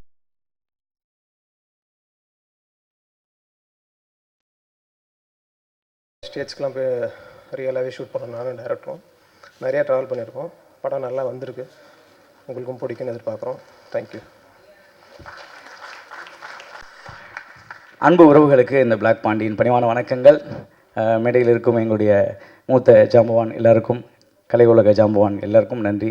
எங்களுடைய பாக்யராஜ் சாருக்கு முக்கியமான நன்றி தெரிவிச்சுக்கிறேன். ஸ்ரீகாந்த் சாருக்கு நன்றி தெரிவிச்சுக்கிறேன். சகோதரிக்கு ஒரு முக்கியமான வேண்டுகோள், ஓப்பனிங்கே இந்த மாதிரி ஆடியோ ரிலீஸில் வந்து இந்த சூனியத்துக்கு கட்டு போடுறதும் வாய்க்கு கட்டு போடுறதும் ஒன்று தான் சொல்லணும். ஏன்னா ஓப்பனிங்கே நீங்கள் நிறையா சொன்னீங்க, எல்லோரும் பயத்திலே 2 நிமிஷம் 1 நிமிஷம் பேசிட்டு போகிறாங்க. பட் வரதுக்கு வணக்கம், நன்றி, தேங்க்யூ அப்படின்னு சொல்லிட்டு போக முடியாதுல்ல. அதனால் கொஞ்சம் அப்புறம் இந்த படத்தில் டைரக்டர் கார்த்திக் சொல்கிற மாதிரி அறிவு இருக்க எங்கே நம்மளை பார்க்க போகிறான் அப்படின்ற மாதிரி நான் உலகத்துக்கு முட்டாளாகவே தெரிஞ்சுக்கிறேன். என்னுடைய அறிவை வெளிப்படுத்த இடம் இது இல்லை. ஸோ அதனால் எனக்கு என்னென்னா இந்த ஸ்கேமை பற்றி சொல்லணும். நான் நிறைய அனுபவப்பட்டிருக்கேன். கார்த்திக் முதல் சொல்லும்போது எனக்கு முதல்ல இந்த வாய்ப்பு வாங்கி கொடுத்த ஆதவனுக்கு தான் நன்றி. அவருக்கு தான் தலைவர் வந்து இது நல்ல டீமு, புது டீமு, சூப்பராக ஒர்க் பண்ணுறாங்க, ஒரு கண்டிப்பாக இந்த டைரக்டர் வந்து லைஃப்பில் பெரிய ஆள் வருவார், அவருக்கும் நீங்கள் பண்ணணும். நம்ம பாதி நடித்ததில் புது டைரக்டர் தான் அதிகம், அதனால் கண்டிப்பாக ஒர்க் பண்ணணும்னு சொல்லிட்டு ஒர்க் பண்ணது தான். உண்மையிலேயே சிறந்த டீம். நான் கடந்த ஒரு 1.5 வருஷமாக அவங்களுடைய அப்டேட்ஸு ஃபாலோஅப்ஸ் எல்லாம் வாட்ஸ்அப்பில் பார்த்துட்டு இருக்கேன். கார்த்தி மட்டும் இல்லை, கார்த்தி சேர்த்துருக்கிற அத்தனை டீம் மெம்பர்ஸுமே அப்படியே இருப்பாங்க. இதில் ஒரே ஒரு வாய்ஸ் மட்டும் அடிக்கடி வரும், ஸ்ரீகாந்த் சாருடைய வாய்ஸு, ஜெயிக்கிறோம் ஜெயிக்கிறோம், வெற்றி வெற்றி வெற்றி, சிறப்பு சிறப்பு அப்படின்னு. அவருடைய அந்த வார்த்தை நம்ம யாராவது ஜெயிக்கலைன்னா கூட அவர் சொல்கிற வார்த்தை வந்து ஜெயிக்க வச்சிரும். அப்படி தான் ஸ்ரீகாந்த் தேவா பிரதர் வந்து ஒரு பெரிய நம்பிக்கை பிரதர். நானும் பார்த்துருக்கேன், நீங்கள் எத்தனை புதிய இயக்குநர்களுக்கு எத்தனை பேருக்கு நீங்கள் சப்போர்ட் பண்ணுறீங்க. உங்களை மாதிரி எண்ணம் படைத்தவர்கள் இன்னும் நல்ல பெரிய லெவலில் நிறைய கோடிகள் சம்பாரிச்சுக்கிட்டே இருக்கணும். அதே மாதிரி நீங்கள் தேசிய விருது வாங்கியிருக்கீங்க, இன்னும் பல விருதுகள் வாங்கணும் அப்படின்னு நாங்கள் இறைவனை வேண்டிக்கிறோம். ஏன்னா அந்த இடத்துக்கு போனதுக்கப்புறமும் ஒரு யங்ஸ்டர்ஸை புது வாய்ப்பாளர்களுக்காக நீங்கள் வாய்ப்பு கொடுக்குறீங்களே, அதை விட சந்தோஷம் என்ன இருக்குது. இங்கே வந்திருக்கிற தலைமையை ஏற்றிருக்கிற ஒவ்வொருத்தரும் அப்படி தான். ஏன்னா வாய்ப்பு கிடைக்காம எல்லாரும் ஒரு நாள் அப்படி தான் இருந்திருப்போம். இந்த இடத்துல வந்து இன்றைக்கி 26 வருஷம் நான் பயணிச்சிருக்கேன். இப்போ ரீசெண்ட் ஆட்டோகிராஃப் ரீரிலீஸ் ஆச்சு. ஒவ்வொரு நாளும் அந்த கனவுகளோடு பயணிக்கும் பொழுது இந்த சினிமா நமக்கு என்ன செஞ்சுக்கிட்டு இருக்கும்போது நல்லதே செஞ்சுக்கிட்டு இருக்குன்றதை நம்ம உணர்றோம். ஏன்னா நம்ம சினிமா மேலே எவ்வளோக்கு எவ்வளோ பற்றாக இருக்கிறோமோ அந்த சினிமா நம்மளை எப்பயுமே வாழ வச்சுட்டு இருக்குன்னு நான்லாம் ஒரு எக்ஸாம்பிளாக தான் இருப்பேன் நிச்சயமாக எதிர்காலத்தில். ஸோ அப்படி இந்த படம் ஸ்கேம் வந்து எனக்கு வந்து பார்த்திங்கன்னா, என்னுடைய மனைவியும் நானும் வந்து என்னுடைய 2வது மகள் பிறக்கிறதுக்காக ஹாஸ்பிட்டல் போயிட்டு இருந்தோம். அப்போ ஹாஸ்பிட்டலுக்கு வந்து பணம் கட்டுறதுக்கு வந்து நான் வந்து அக்கௌண்ட்டில் 27,000 ரூபா வச்சுருந்தேன். அப்போது வந்து போனோன்னே 25,000 கட்ட சொல்லிட்டாங்க. நான் அந்த நம்பிக்கையில் போயிட்டே இருக்கிறோம். ஒரு சின்ன கான்வர்சேஷன் போயிட்டே இருக்குது. நான் ஒரு காலில் இருக்கேன், என்னுடைய ஒய்ஃபும் ஒரு எதார்த்தமாக எங்கள் பேங்க்லேருந்து ஒரு மெசேஜ் வருதுங்க, ஆதார் கார்டு வெரிஃபிகேஷனுக்கு சொல்லி இரு பேசும் அப்படின்னு சொல்லிட்டு இந்த கேப்லக்குள்ளே அவர் என்ன பண்ணிட்டாங்கன்னா டக்குன்னு போயிட்டு அந்த அட்டன் பண்ணி அந்த ஃபைலை ஓப்பன் பண்ணோன்னே 25,000 அக்கௌண்ட்லேருந்து எடுத்துட்டாங்க. அந்த மொத்த காசையுமே எடுத்துட்டாங்க. அப்போது உடனே எனக்கும் ஒய்ஃபுக்கும் சண்டைங்க, காசு போயிடுச்சுங்க, எதுக்கு என்ன இப்படி பண்ணிட்டேன் அப்படின்னு சொல்லி உடனே சண்டை. இப்போ ஹாஸ்பிட்டலுக்கு எப்படி கட்டுறது அப்படி இப்படின்னு எங்களுக்குள்ள ஒரு பெரிய மன உளைச்சலாச்சு. என் ஒய்ஃப் பயங்கரமாக அழ ஆரம்பிச்சிட்டாங்க, காசு போயிடுச்சு. இப்போ எப்படின்னா நிற மாதத்தில் இருக்கிற நேரம் அங்கே ஹாஸ்பிட்டலுக்கு போகிற வழியிலேயே. அப்போது உடனே என்னாச்சுன்னா ரொம்ப ஃபீல் ஆயிடுச்சு. சரி விடு, கவலைப்படாது. எனக்கு ஒரு பக்கம் பணம் போனதை நினச்சி ஃபீல் பண்ணுறதா இல்லை மனைவிக்கு ஆறுதல் சொல்கிறதான்ற ஒரு குழப்பத்தில் காரை ஓட்டிகிட்டே சரி விடு கவலைப்படாதுன்னு அழுதுகிட்டே அது போயிட்டோம். அப்புறம் போலீஸ் கம்ப்ளைண்ட் கொடுக்குறோம். அவங்க வந்து இது போயிடுச்சா பார்க்கலான்னு சொல்லி அதுக்கப்புறம் அந்த அந்த நினைவே நம்ம போனதே மறக்கிற அளவுக்கு ஆயிடுச்சு. ஆனால் அடுத்த ஒரு 2 நாளில் இது சொல்லாமான்னு தெரியல, நம்முடைய மாண்புமிகு அமைச்சர் அப்போ வந்து தயாநிதி மாறன் ஐயா வந்து பேங்க்கில் 1 லட்ச ரூபா போயிடுச்சு. அவர் பேப்பரில் தான் நியூஸ் பார்த்தேன், எங்களுக்கு தெரியாது. ஆனால் அடுத்த 24 மணி நேரத்துக்குள்ளே அவருக்கு பணம் ரிட்டன் அக்கௌண்ட்டில் போயிடுச்சு. இப்போ அவருக்கு அந்த பணம் ரிட்டன் போகலனா கூட பிரச்சனை இல்லை. ஆனால் எங்களை மாதிரி பாமர மக்களுக்கு அந்த பணம் போலேன்னு வச்சுக்கோங்களேன், எவ்வளோ கஷ்டன்றது அந்தந்த குடும்பத்துக்கு ரொம்ப தெரியும். இந்த மாதிரி நிறைய பேர் வந்து வாழ்க்கையில் பணத்தை இழந்திருப்பாங்க. ஏன்னா முக்கியமாக செய்தியாக சொல்ல வேண்டிய ஒரே ஒரு விஷயம் என்னென்னா, எல்லாருக்கும் நீங்கள் வாட்ஸ்அப்பு டெக்னாலஜி ரொம்ப முக்கியமாக இருக்குது. ஸோ உங்களோட வாட்ஸ்அப்பில் ஏபிகே ஃபைல்னு ஒன்று வருது அடிக்கடி. இவங்க எல்லாமே இந்த ஃப்ராட் பண்ணுற நாதாரிக்கு ஃபுல்லாக அப்படி தான் இருக்காங்க. அதனால் தயவு செய்து நம்ம என்ன சுச்சுவேஷனில் இருக்கிறோன்னு தெரியாது, எல்லோரும் கொஞ்சம் கவனமோடு இருப்போம். அதுவும் சொந்த பந்தங்களில் ஏற்கனவே இருக்கிற நண்பர்களே கால் பண்ணுற மாதிரிலாம் வந்து வருது. அதனால் எல்லாரும் பணம் விஷயத்தை பொறுத்தளவு இல்லை அவங்க சொந்த புகைப்படத்தை பகிரும்போதாக இருக்கட்டும், எதுவாக இருந்தாலும் கொஞ்சம் கவனத்தோடு இருங்க. இந்த படம் கண்டிப்பாக கார்த்தி வந்து அந்த சூட்சமத்தை கையில் எடுத்துருக்காருன்னு நினைக்கிறேன். ஏன்னா நிறைய பேர் பணத்தை மட்டும் இல்லை, அதை ஏமாற்ற கும்பல் எப்படின்ற ஒரு பாயிண்ட் ஆஃப் வியூவில் கண்டிப்பாக சொல்லியிருப்பார். நான் வந்து இதில் வந்து ஒரு பிள்ளையார் சொல்லி மாதிரி நினைக்கிறேன். ஒரு யூஸ்வலாக முழு நீள கதாபாத்திரம் தான் பண்ணுவேன். ஆனால் இந்த படத்தில் நீளமுள்ள ஒரு முழுமையற்ற ஒரு கதாபாத்திரத்தை ஒரே ஒரு காட்சியில் பண்ணியிருக்கிறேன் நம்புகிறேன். ஸோ என்னால் முடிஞ்ச ஒரு சப்போர்ட் இந்த படத்துக்கு நான் கொடுத்துருக்கிறேன்னு நான் நம்புகிறேன். இந்த வாய்ப்புக்கு நன்றி கார்த்திக்.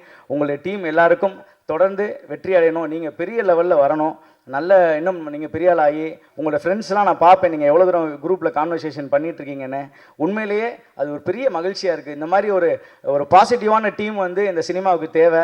நீங்களாம் ஜெயிச்சிங்கன்னா இன்னும் நிறைய பேர் ஜெயிப்பாங்க அப்படின்னு உங்கள் எல்லாருக்கும் வாழ்த்துக்கள் சொல்லிட்டு, எங்கள் டான்ஸ் மாஸ்டர் எப்பயுமே நாங்கள் வந்து அவர் முட்டி மூமெண்ட் போடும்போது இருந்துச்சு மாஸ்டர் உள்ளே இருக்காரு அப்படின்ட்டு. ஏன்னா இருக்கலே கஷ்டமான மூமெண்ட் மட்டும் தான் மாஸ்டர் சொல்லுவார், பரவாயில்ல பண்ணிவிடுங்க அப்படின்னுவார். அது அந்த புது ஹீரோ அதெல்லாம் யோசிக்க மாட்டார். அப்படி ஒரு மூமெண்ட்டை வந்து கார்த்திக் நீங்கள் கொடுத்துருக்கீங்க மாஸ்டர். பார்த்தோன்னே நீங்கள் தான் அடையாளப்படுத்துகிற மாதிரி ஆயிடுச்சு. ஸோ அதுக்கும் உங்களுக்கு நன்றி தெரிவிச்சுக்கிறேன். என்டையர் டீமுக்கும் அந்த பத்திரிகை ஊடக நண்பர்கள் எல்லா படத்துக்கும் நீங்கள் சப்போர்ட் பண்ணுவீங்க. இந்த மாதிரி கலைஞர்களுக்கு நீங்கள் சப்போர்ட் பண்ணணுன்னு வாய்ப்புக்கு நன்றி உரி விடைபெறுகிறேன். நன்றி, வணக்கம். ஹலோ, எல்லோருக்கும் வணக்கம். என்னோடது செகண்ட் மூவி. கார்த்திக் சுரம் கூட 10 இயர்ஸாக ட்ராவல் பண்ணிகிட்டு இருக்கேன். முதல் படம் பெய்யிருக்கு பயமேன், இதில் பெய்யாக நடிச்சிடுறேன். அப்புறமா நான் வந்து கேரளாவிலேருந்து வரேன். எனக்கு தமிழ்நாட்டிலே ரொம்ப சப்போர்ட்டாக கார்த்திஸ்வரன் 10-15 இயர்ஸாக என் கூட இருக்கேன். அப்புறம் இந்த படத்தில் வந்து சப்போர்ட்டிங் கேரக்டராக பண்ணியிருக்கேன். எல்லோரும் இந்த படம் தியேட்டரில் வந்து பாருங்கள், சப்போர்ட் பண்ணுங்கள். தேங்க்யூ.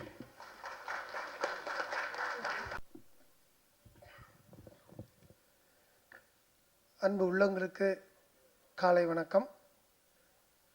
ப்ரெஸ் மீடியா பீப்புள், மேடையில் அமர்ந்திருக்கும் என் சொந்தங்களுக்கும் காலை வணக்கம். முதல்ல பாக்யராஜ் சாருக்கு நான் மிகப்பெரிய நன்றி முதல்ல சொல்லணும். இந்த விழாவுக்கு வந்ததுக்கு மட்டும் இல்லை சார், இந்த வருஷம் நேஷனல் அவார்டு ஜூரியாக சவுத்துலேருந்து நான் போயிருந்தேன். நம்ம தமிழ்நாடை ரெப்ரசன்ட் பண்ணி நேஷனல் அவார்டு ஜூரி சார் இந்த வருஷம் யங்கஸ்ட் ஜூரி. அதுவே எனக்கு மிகப்பெரிய பெருமை. அங்கே வந்து பார்க்கிங் படத்துக்கு வந்து திரைக்கதைக்கு வந்து பெஸ்ட்டு கொடுக்கணும்னு சொல்லி ஒரு 10 நாளாக வந்து இன்னொரு படம் அதில் பார்க்கிங். ஸோ அதில் அந்த காம்படிஷன் நடந்துகிட்டு இருந்துச்சு. அந்த காம்படிஷன் நடந்துகிட்டு இருக்கும்போது உங்களோட ஒவ்வொரு படமும் உங்களோட ஒவ்வொரு திரைக்கதையும் தான் எனக்கு உந்துகோலாக இருந்துச்சு அந்த படத்தை கொடுக்கறதுக்கு உண்டான மிக மெயினான காரணமாகவே இருந்துச்சு. ஸோ நான் அவங்ககிட்ட அங்கே இருக்கிறவங்க எல்லாருக்குமே வந்து பாக்யராஜ் சாரை தெரியும். அப்போது அந்த மாதிரி சொல்லி தான் இன்றைக்கி திரைக்கதை அப்படின்னாலே வந்து தமிழ்நாடு தான், தமிழகம் தான் திரைக்கதைக்கு சிறந்தது. இத்தனை வருஷமாக கொடுக்கவே இல்லை தமிழ்நாட்டுக்கு திரைக்கதைக்கு, பார்க்கிங்க்கு கொடுத்தே ஆகணும் அப்படின்னு சொல்லி போராடும் போது எனக்கு பாக்யராஜ் சார் வந்து அங்கே மறைமுகமாக என் கூட நின்னார். அதுக்கு மிகப்பெரிய நன்றி சார். முதல்ல அடுத்து தலைவர் எம்எல்ஏ வந்திருக்காரு நம்ம விருகம்பாக்கம். இதுக்கு உண்மையிலே எனக்கு ரொம்ப நெருங்கிய நண்பர். ப்ளஸ் இன்னைக்கு இருக்க ஒரு எந்தவித கட்சி பாகுபாடுமின்றி, நீ டிஎம்கேவாரு, ஏடிஎம்கேவாரு, காங்கிரஸாரு, பிஜேபியார், எதுனாலும் என்னோட நம்பர் இது.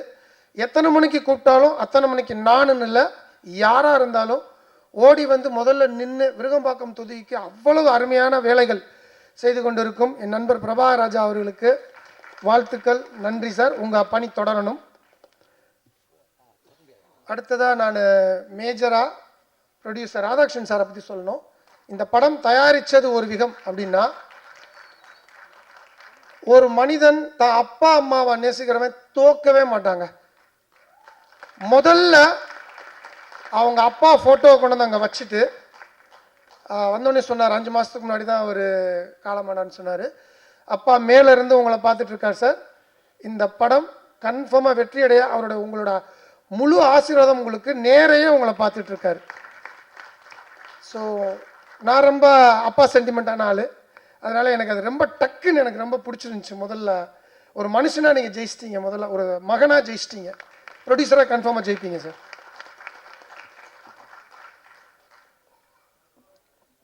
அடுத்து இந்த விழாவோட நாயகன் ஜெயிக்கிறோம் சார். முதல்ல இந்த நெகட்டிவ் இருக்கவே கூடாதுன்னு என் படத்துல எல்லாம் பார்த்தீங்கன்னா தூங்கா நகரம், சிகரம் தொடு, இப்படை வெல்லும், அட்லீஸ்ட் டைட்டில்லையே நம்ம வந்து பாசிட்டிவிட்டியை கொண்டு வந்துருவோம்னு நினைக்கிற ஆள் நான். ஆனால் அவர் வந்து ஒவ்வொரு வார்த்தையுமே பாசிட்டிவிட்டியாக வைப்பார். நீங்கள் இந்த படத்துக்குள்ளே வந்ததே பெரிய பாசிட்டிவ் சார். ஸோ நல்ல பெப்பியான சாங்ஸ் ரொம்ப நல்லா இருந்தது, கலர்ஃபுல்லாக இருந்தது. Visualization is very good. கேமராமேனுக்கு வாழ்த்துக்கள், ரொம்ப நல்லா இருந்தது. எடிட்டருக்கு வாழ்த்துக்கள். ட்ரெய்லர் ரொம்ப நல்லா இருந்தது. ஸோ இந்த டீம் எல்லாருக்குமே வந்து என்னோட மனமார்ந்த வாழ்த்துக்கள். இந்த டீமில் நிக்கில் திடீர்னு காண போயிட்டார், எங்கே இருக்காரு? ஓகே, என்ன ஒரு மிகப்பெரிய விஷயம் அப்படின்னா, எனக்கு தெரிஞ்சு நான் நிக்கில வந்து 15 வருஷமாக பார்த்துட்ருக்கேன். காஸ்டியூம் சேஞ்ச் பண்ணாத ஒரே ஃபங்க்ஷன் இந்த ஃபங்க்ஷன் தாங்க. அவர் அதுவே இந்த படத்துக்கு மிகப்பெரிய பாசிட்டிவ் ஆகிடுன்னு நினைக்கிறேங்க. எழுதிக்கோங்க, 15-20 வருஷமாக காஸ்டியூம் மாற்றாத ஒரே பிஆர்ஓ இந்த படம் தான். ஏன்னா நிர்வாகம் பொறுப்பு இல்லைன்ட்டாங்க, அதனால் அவர் காஸ்டியூம் மாற்றுறதுக்கு பொறுப்பு இல்லாமல் இருந்துட்டாருன்னு நினைக்கிறேன். ஸோ அவர் கலைமாமணி வாங்கியிருக்காரு, அவருக்கும் என் வாழ்த்துக்கள். அடுத்ததாக ஒரு ஹாஸ்பிட்டாலிட்டியை பற்றி மெயினாக பேசி ஆகணும். ஒரு இன்விடேஷன் கொடுக்கறதுக்கு இப்போ எல்லா பேருமே உட்காந்துருக்கீங்க, சொந்தக்காரங்க வருவாங்க வீட்டில். இன்விடேஷன் கொடுக்க எத்தனை பேர் வருவாங்க? ஒரு 2, ஒரு 3, அதிகபட்சம் 4. நேற்று என் வீட்டுக்கு இன்விடேஷன் கொடுக்க வந்தாங்க, முந்தானத்து 8-9 பேருங்க. என் ஒய்ஃபே திணறிட்டாங்க. ஏங்க இன்விடேஷன் தானே கொடுக்க வரேன்னு சொன்னாங்க அப்படின்னாங்க என்கிட்ட. அது எங்கே உங்களுக்கு எதிர் வச்சுச்சுன்னா, இன்றைக்கி காலையில் எனக்கு ஒரு மீட்டிங், நான் க்ரீன் பார்க் போயிட்டேன். 10:30 மணிக்கு என் ஒய்ஃப் ஃபோன் பண்ணி 9 பேர் வந்து இன்விடேஷன் கொடுத்துருக்காங்க. மகனை என்ன நடந்தாலும் அந்த ஃபங்க்ஷனுக்கு முதல்ல நீ போயிடணும் அப்படின்னாங்க. அந்த 9 பேருக்கு நன்றி. ஸோ ரொம்ப ஹாஸ்பிட்டாலிட்டியாக, ரொம்ப ஃபார்மலாக இல்லாமல் ரொம்ப கேஷுவலாக வந்து அன்னைக்கு they made my day. Thank you for all the 9 people who game home. அது அடுத்து வந்து இயக்குனரை பற்றி சொல்லணும். இயக்குனருக்கு இது 2வது படம் சொன்னாங்க. முதல் படம் நடிக்கிறாரு. வாழ்த்துக்கள். முதல் படத்திலே முடிச்சு விட்றாதீங்க. இது விஜய், சிம்பு இப்படிலாம் சொல்லி முடிச்சு விட்றாதீங்க. வரட்டும் மெதுவாக. ஆதவனவர்களே தெரியும் உங்களை பற்றி. அதான் சொல்லுவேன், இவரோட பையன் அவன் இல்லையா? கரெக்டாக இருக்கான். மேடைக்கு வந்தோடனே அழுகை நிப்பாட்டிட்டான், கீழே போனோடனே அழுக ஆரம்பிச்சிட்டான். ஸோ இப்போயே வந்து ஒரு ஹீரோ வீட்டில் உருவாக்கிட்டு இருக்காரு. ஃபோட்டோக்குன்னு அழுக மாட்டேங்கிறான், கீழே போய் உட்காந்தோன்னா அழுகிறான். ஸோ அவனையும் டான்ஸ் சொல்லி கொடுத்து ஆக்கிடுங்க. ஓ பண்ணிட்டான் பார்த்தீங்களா, வெளியே வருது பாருங்க, கேமியோ பண்ணியிருக்கானா. வாழ்த்துக்கள் அந்த குட்டி ஸ்டாருக்கும். என்னன்னா எப்பவுமே சொல்லுவேன், ஒரு இயக்குனருக்கு வந்து ஒரு மிக மிஞ்சிய ஒரு செல்ஃப் கான்ஃபிடென்ஸ் வேணும்னு நான் எப்பயுமே சொல்லுவேன். ஏன்னா நான் தூங்கா நகரத்துலையும் இயக்கிக்கிட்டே நானும் நடித்தேன் வேறு வழி இல்லாமல். அதே மாதிரி தான் இவர் வேறு வழி இல்லாமல் நடிச்சிருப்பாருன்னு பார்த்தேன். ஆனால் இவர் பிளான் பண்ணியே நடிச்சிருக்காரு, அதில் பார்த்துட்டேன். ஏன்னா இங்கே இவர் வந்து டைரக்டாக டெல்லி பாட்டிலே வந்து தமிழ்நாடுலாம் தேவையில்லை, டெல்லி பாலிட்டிக்ஸ் இவர். அம்பானிக்கே வந்து நாங்கள் வந்து கடன் கொடுப்போன்ட்டாரு. இல்லை அதுதான் சொல்கிறேன், டெல்லிக்கு போனால் கூட பிரச்சனை இல்லைங்க, இங்கே வந்தால் தாங்க பிரச்சனை. ஸோ அதனால் வந்து கீர்த்தீஸ்வரனுக்கும் கார்த்திக்கும் வந்து நான் வந்து வாழ்த்துக்கள் சொல்கிறேன். இந்த படம் பெரிய வெற்றி அடையணும். எல்லாம் வல்ல இறைவன் அருளால் இந்த படம் ஜெயிக்கும்னு நான் முழுசாக நம்புகிறேன். இந்த ஸ்கேம் பற்றி வந்து நார்மலாக படம் எடுக்கிறது வந்து ரொம்ப கஷ்டம் ஃபஸ்ட்டு. ஏன்னா நான் சிகரம் தொடுவை பற்றி முதல்ல ஏடிஎம் ஸ்கேம் பற்றி எடுத்தேன் நான். அப்போ தான் ஏடிஎம் ஸ்கேம் வந்துட்டு இருந்தது. உங்களுக்கெல்லாம் தெரியுமான்னு தெரியல, ஒரு விசிட்டிங் கார்டு, எல்லாருமே கையில் விசிட்டிங் கார்டு வச்சுருப்பீங்க. ஒரு விசிட்டிங் கார்டை வச்சு ஒரு ஆள் 70 லட்சம் ரூபாய் ஸ்கேம் பண்ணியிருக்கானா நம்ப முடியுமா உங்களால்? ஒரு விசிட்டிங் கார்டை வச்சு 70 லட்சம் ரூபாய் ஒருத்தன் ஸ்கேம் பண்ணியிருக்கான். அவன் தான் என்னோட இன்ஸ்பிரேஷன் சிகரம் தொடு படம் எடுக்கிறதுக்கே. இதை பார்த்துட்டு என்னடா ரொம்ப புதுசாக இருக்குன்னு சொல்லிட்டு நான் என்னோட போலீஸ் ஃப்ரெண்ட்ஸ் எல்லாம் பிடிச்சி ஒரு பத்திரிக்கையாளர் மாதிரி, டைரக்டர்னு சொன்னோம்னா மீட் பண்ண மாட்டாங்க ஜெயிலுக்குள்ளே, அவன் வந்து புழல் ஜெயிலில் இருக்கான். சரின்னு சொல்லி ஒரு பத்திரிக்கையாளர் மாதிரி போய் அவன்கிட்ட டெய்லி பேசி காலையில் எந்திரிச்சோடனே ஜெயிலுக்கு போயிடுவேன் நான். என் ஒய்ஃப்ட்ட ஜெயிலுக்கு போயிட்டு வரேன் அப்படின்ட்டு போவேன் நான். போய் ஜெயிலுக்கு போய் அவனை மீட் பண்ணி எப்படா அடித்தான் இந்த 70 லட்சம் ரூபாய் இந்த ஒரே ஒரு விசிட்டிங் கார்டை வச்சு. அது விசிட்டிங் கார்டை வச்சு அடிச்சுட்டு 70 லட்சம் ரூபாய்க்கு ராஜஸ்தானில் வீடு கட்டியிருக்கான். அவன் ராஜஸ்தான்காரன், மார்பிள்லே கட்டியிருக்கான் அட்டகாசமாக. நான் அந்த வீட்டும் போய் பார்த்துட்டு அங்கேருந்து அவன் புழல் ஜெயிலில் இருக்கான்னு சொல்லி போய் பேசினா அவன் சொல்கிறாங்க, உங்களோட விசிட்டிங் கார்டு சைஸும் நீங்கள் வச்சிருக்கிற ஏடிஎம் கார்டு சைஸும் ஒன்று. அவன் சொல்கிறான்.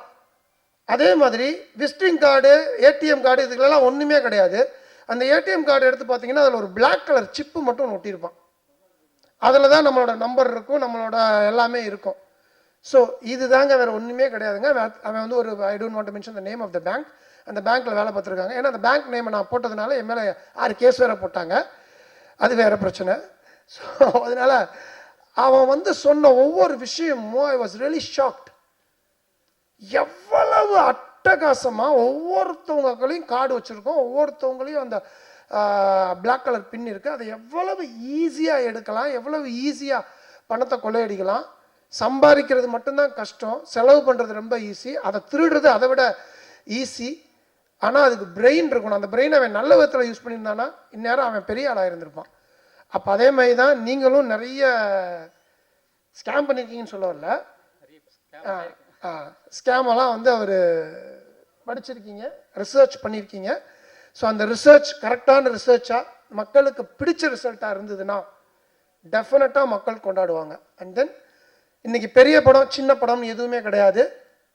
மக்கள் தேட்டருக்கு வந்து பார்த்தா அது பெரிய படம், மக்கள் தேட்டருக்கு வந்து பார்க்கலைன்னா அது சின்ன படம், அவ்வளோதான் என்னையை பொறுத்தளவு. ஏன்னா நானும் தூங்கா நகரம் எடுக்கும்போது அதில் எந்த ஹீரோவும் கிடையாது. சிகரம் தொடு எடுக்கும்போது கும்கி அப்போ தான் ரிலீஸ் ஆயிருந்துச்சு. இப்படை வெல்லும் பண்ணும்போது உதயநிதி பிரதர் தான். எந்த ஹீரோவை நம்பியுமே வந்து எந்த இயக்குனருமே படம் எடுக்கக்கூடாதுன்னு நான் ஸ்ட்ராங்காக நம்புகிறேன். Because the content is the hero. அந்த கண்டென்ட்டை நம்பி தான் இன்னைக்கு பாக்யராஜ் சார் இத்தனை வருஷமாக இங்கே கிங்காக உட்காந்துருக்காரு. So content never fails. And உங்கள் படம் நான் பார்க்கல, ட்ரெய்லர் பார்த்ததை வச்சு சொல்கிறேன். இஃப் த கண்டென்ட் ட்ரெய்லரில் இருந்த மாதிரியே 14 ரீல் இருந்துச்சுன்னா டெஃபினட்டாக இந்த படம் சக்ஸஸ் ஆகும். நீங்கள் சொல்ல வேண்டிய அவசியமே கிடையாது. மீடியா பீப்புள் நல்ல படத்தை கொண்டாடுறதுக்கு ரெடியாக இருக்கிறாங்க. இங்கே நல்ல படம் நம்ம தான் கொடுக்கறதுக்கு தவறுறோம். ஒவ்வொரு மீடியாவுமே படம் பார்க்க வர்ற ஒவ்வொரு ஆடியன்ஸும் நான் வந்து 2.5 மணி நேரம் என் டயத்தை வேஸ்ட் பண்ணணும்னு வர்றது கிடையாது. படம் எடுக்கிற ஒவ்வொரு ப்ரொடியூசரும் நான் நல்ல படம் எடுக்கணும்னு தான் முயற்சி பண்ணுறோம். படம் பண்ணுற இயக்குனரும் முயற்சி பண்ணுறோம். அதே மாதிரி தான் மீடியா பீப்புளும் அவங்க டயத்தை செலவு பண்ணி 2.5 மணி நேரம் படம் பார்க்க வரும்போது ஒரு படம் நல்லா இருக்குது அப்படின்னா நம்ம சொல்ல வேண்டிய அவசியமே இல்லை. They take it to the scale of the heights அப்படின்னு சொல்லுவேன், பினக்கிள் ஆஃப் ஹைட்டுன்னு சொல்லுவேன். அந்த இதுக்குள்ள கொண்டு தூக்கி வச்சு கொண்டாடுறாங்க. என் 3 படத்தையும் கொண்டாடினது போல் இந்த படத்தையும் அவங்க கொண்டாடுவாங்கன்ற மிகப்பெரிய நம்பிக்கையில் இந்த டீம் பெருசாக ஜெயிக்கும்னு நான் எல்லாம் வல்ல இறைவனை வேண்டிக்கிறேன். நன்றி, வணக்கம். இந்த சிறப்பான நிகழ்ச்சிக்கு வருகை தந்து பெருமைப்படுத்தி கொண்டிருக்கூடிய உண்மையிலே அண்ணன் கௌரவ சொல்வது போல தமிழ்நாட்டில் பல்வேறு பெருமையின் அடையாளங்கள் இருந்தாலும் திரைக்கதையின் பெருமையின் அடையாளமாக இருந்து கொண்டிருக்கிற அருமையாக அண்ணன் பாக்யராஜ் அவர்களே, இந்த நிகழ்விலே பங்கெடுத்து கொண்டிருக்கிற டைரக்டர் கௌரவ் அவர்களே, தன்னுடைய தந்தைக்கு இன்று பிறந்த நாள் இருந்தாலும் இந்த நிகழ்வில் வந்து பங்கெடுத்து மிகுந்த சிறப்போடு பல்வேறு கருத்துக்களை தெரிவித்திருக்க அருமை சகோதரர் குடும்ப நண்பர் மியூசிக் டைரக்டர் ஸ்ரீகாந்த் தேவ் அவர்களே, இந்த படத்தினுடைய கதாநாயகர்கள், இந்த படத்துக்காக உழைத்த டெக்னீஷியன்ஸ், எடிட்டர், கேமராமேன், டைரக்டர், முக்கியமாக இந்த படத்தினுடைய ப்ரொடியூசர் அத்தனை பேருக்கும், குறிப்பாக இந்த நிகழ்ச்சியை மக்கள் மத்தியில் எடுத்து சென்ற மாதிரி இதனுடைய ஊடக நண்பர்களே, யூடியூபர்லேயே உங்கள் அத்தனை பேருக்கும் தொகுதியின் சார்பாக என் வணக்கத்தை தெரிவித்துக் கொண்டு, இந்த நிகழ்ச்சிக்கும் இந்த மேடையில் இருக்க அத்தனை பேருக்கும் எனக்கு எந்த தொடர்பும் இருக்காது. டோட்டலாக ஆடான ஒரு பர்சனாக இந்த மேடையில் அந்த தொகுதி பக்கத்தில் இருக்கிறதுனால அவங்க எங்கள் நண்பர்களால் இங்கே வர வச்சுருக்காங்க. ஆனால் இந்த மேடையில் நிற்கிறதுக்கு எனக்கு ஒரு என்னோடய கட்சியின் அடையாளம் எனக்கு ஒரு சிறப்பு. ஏன் அப்படின்னா, மறைந்த தலைவர் ஐயா கலைஞராக இருந்தாலும் சரி, மாண்புமிகு தமிழ்நாட்டின் முதலமைச்சராக இருந்தாலும் சரி, இன்றைக்கி துணை முதலமைச்சர் நடிகர் உதயநிதி ஸ்டாலின் அவர் இருந்தாலும் சரி, எல்லாமே திரைத்துறையிலிருந்து வந்து தான் இன்றைக்கி அரசியல் இருந்துகிட்டு இருக்காங்க. ஆக அந்த கட்சியிலிருந்து வந்த ஒரு பிரதிநிதினால இந்த மேடையில் இருக்கக்கூடிய தகுதியை எனக்கு தலைவர் கொடுத்துருக்குறாங்க என்பதை தெரிவித்துக்கொண்டு, இன்றைக்கி பார்த்தீங்கன்னா இன்றைக்கி பல்வேறு ஐயா பாக்யராஜா இருக்காங்க. அவங்க காலத்திலலாம் படங்கள் வந்து வருஷக்கணக்கில் ஓடும். இன்றைக்கெல்லாம் படம் ஒரு 10 நாள் ஒரு வாரம் ஓடினாலே மெகா ஹிட்டு, 3 நாள் ஒரு வாரம் 3 நாள் ஓடினாலே மெகா ஹிட்டுன்னு சொல்லக்கூடிய அளவுக்கு இன்றைக்கி கால சூழல் மாறிடுச்சு. இன்றைக்கி இந்த ஒரு இன்றைக்கி படங்கள் எடுக்கிறாங்க, பல படங்கள் வரக்கூடிய படங்கள் ஏதோ கதையும் இல்லாமல் எதுவும் இல்லாமல் மக்களுக்கு சொல்லக்கூடிய கருத்துக்கள். ஏன்னா இன்றைக்கி சினிமா நடிகர்களை பார்த்து தான் இன்றைக்கி இருக்கக்கூடிய இளைஞர்களாகட்டும் மாணவர்களாகட்டும் தன்னை அந்த வழியில் நடத்திக்கிறான். பார்த்துருப்பீங்க, இப்போ முன்னாடி வந்து ஒரு புகை பிடிக்கும் போது கீழே போடுறாங்க, இப்போ அந்த இது பண்ணக்கூடாது அப்படின்னு சொல்லி போடுறாங்க. காரணம், இன்றைக்கி இருக்கக்கூடிய இளைஞர்கள் மாணவர்களுக்கான ஒரு தலைவனாக ஒரு அடையாளமாக நடிகர்கள் எடுத்துக்கொள்கிறார்கள். ஆனால் எல்லா படங்களும் கருத்துள்ள படங்களாக வருகிறதா என்று இல்லை. ஆனால் ஒரு காலத்துக்கு ஏற்ப ஒரு சிறப்பான படைப்பை நீங்கள் மக்களுக்கு கொடுத்துருக்கீங்க. குறிப்பாக நிர்வாக பொறுப்பில் ஸ்கேம் இல்லை அப்படின்னு கொடுத்துருக்கு, ஸ்கேமுக்காக கொடுத்துருக்கீங்க. கரெக்டாக அதுதான் உங்களோட கண்டென்ட். நீங்கள் ஸ்கேம் எதில் இல்லைன்னா எல்லாத்துலேயுமே இருக்குது. ஒரு காலத்தில் நினச்சிப்போம் ஸ்கேம்னா வெறும் அதிகாரிகளும் அரசியல்வாதி தான் பண்ணுறது ஸ்கேம்னு நினச்சிப்போம். கிடையாது, நம்ம வாங்குகிற சோப்பு பிஸ்கெட்லேருந்து எல்லாத்துலேயும் ஸ்கேம் இருக்குது. ஆனால் இதில் யார் ஏமாறணும் அப்படின்னா, அதிகம் படித்தவன் வெளிப்பாக இருக்கிறவங்க இதில் மீண்டும் மீண்டும் ஏமாறுறோம். அதற்கு என்ன அடிப்படை காரணம்னா நம்மளுடைய ஆசை பேராசை தான். சொன்னாங்க இந்த 50,000 போட்டால் 3 லட்சம் வந்துருமா, நான் எப்படி வரும், வாய்ப்பே கிடையாது. நான் என்னோடய சட்டமன்ற உறுப்பினராக நிறைய பேர் என்கிட்ட வருவாங்க, இந்த மாதிரி ஒரு 10 லட்ச ரூபா கொடுத்தோம், மாதம் 3 லட்ச ரூபா தரேன்னு சொல்லி வாங்கினாங்க, 1 கோடி ரூபா போட்டோம், இப்படி நிறைய பேர் வருவாங்க. நம்மகிட்டே கொடுப்பாங்க, நான் கமிஷன்கிட்ட ஃபார்வர்ட் பண்ணுவேன், இந்த கம்பெனியில் ஃபாலோ பண்ணுங்கன்னு சொல்வேன். சரி, அதில் மட்டும்தான் ஸ்கேம் இருக்குன்னா கிடையாது. ஒரு உதாரணத்துக்கு ஏதோ ஒரு துணி துவைக்கிற பவுடர் வாங்குறோம்னு வச்சிங்களேன், நம்ம வீட்டுக்கு தேவையாக மாதம் 1 கிலோ தான் இருக்கும். 1 கிலோ வாங்கினா 2 கிலோ ஃப்ரீ, 1 கிலோ வாங்கினா 3 கிலோ ஃப்ரீ, அந்த மாதிரி போட்டிருப்பான். நம்ம என்ன பண்ணுவோம், அந்த 3 கிலோ பவுடர் வாங்கிட்டு வந்து வச்சுருப்போம். அந்த பவுட்ரு கொஞ்சம் நாளாக கெட்டு போய் மீண்டும் குப்பையில் தான் போட்டிருப்போம். இப்போ எது நமக்கு தேவை, வாழ்க்கையை வந்து ஒரு அளவான வாழ்க்கையாக எது வைத்து கொண்டால் நிச்சயமாக இந்த மாதிரி ஸ்கேம்லாம் நம்ம தடுக்க முடியும். அரசாங்கம் மட்டுமே நினச்சா செய்ய முடியாது. ஆகவே ஒரு கருத்துள்ள படத்தை இங்கே தந்திருக்கிறீர்கள். மக்கள் எல்லாம், நம்ம தமிழ்நாட்டு மக்கள் குறிப்பாக எல்லாத்துலேயும் விவரமானவங்க விழிப்பானவங்க தான். இந்த கதையையும் சிறப்பாக மக்கள் கொடுத்துருக்கிறார்கள். அந்த ஸ்கேம் படத்தை பார்த்து இனிமேல் அந்த மாதிரி விஷயங்களை நம்ம மாநிலம் சிக்காமல் இருக்கணும்னு கேட்டுக்கொண்டு, ஒரு படம் எடுப்பது சாதாரண விஷயம் அல்ல. அதுவும் ஒரு கருத்துள்ள படத்தை ப்ரொடியூசர், டைரக்டர் எல்லாம் சேர்ந்து எடுத்திருக்கிறீங்க. இந்த படத்துக்கு எல்லா வகையிலும் இறைவனும் இயற்கையும் வெற்றிக்காக உழைத்த அத்தனை பேருக்கும் இந்த படம் மிகுந்த வெற்றி அடைய தொகுதியின் சார்பாக வாழ்த்தி பாராட்டி விடைபெறுகிறேன். நன்றி, வணக்கம். நமசிவாய. நமசிவாய வாழ்க, நாதந்தாள் வாழ்க, இமைப்பொழுதும் என் நெஞ்சில் நீங்காதான் தாழ் வாழ்க. எங்கே ஆரம்பிக்கிறது எங்கே முடிக்கிறதுன்னு தெரியல, ஒரே பதட்டமாக இருக்குது. எல்லாம் புயல் அடித்து ஓஞ்ச மாதிரி எல்லா ஜாம்பவான்களும் பேசிட்டாங்க. நான் சொல்ல வேண்டிய விஷயத்தில் அவங்களே சொல்லிட்டாங்க. முதல்ல எல்லாருக்கும் நான் தேங்க்ஸ் சொல்லிக்கிறேன். ஃபஸ்ட்டு கூப்பிட்ட உடனே தட்டாமல் வந்து நம்ம சீஃப் கெஸ்ட், நம்ம இயக்குனர் இமயம் பாக்யராஜ் சார், அப்புறம் நம்ம MLA Prabhakar Raja sir, Gaurav sir and Soudamani ma'am, and நம்ம டெக்னீஷியன்ஸ், கேமராமேன், எடிட்டர், நம்ம king of kuthu Srikanth Deva sir,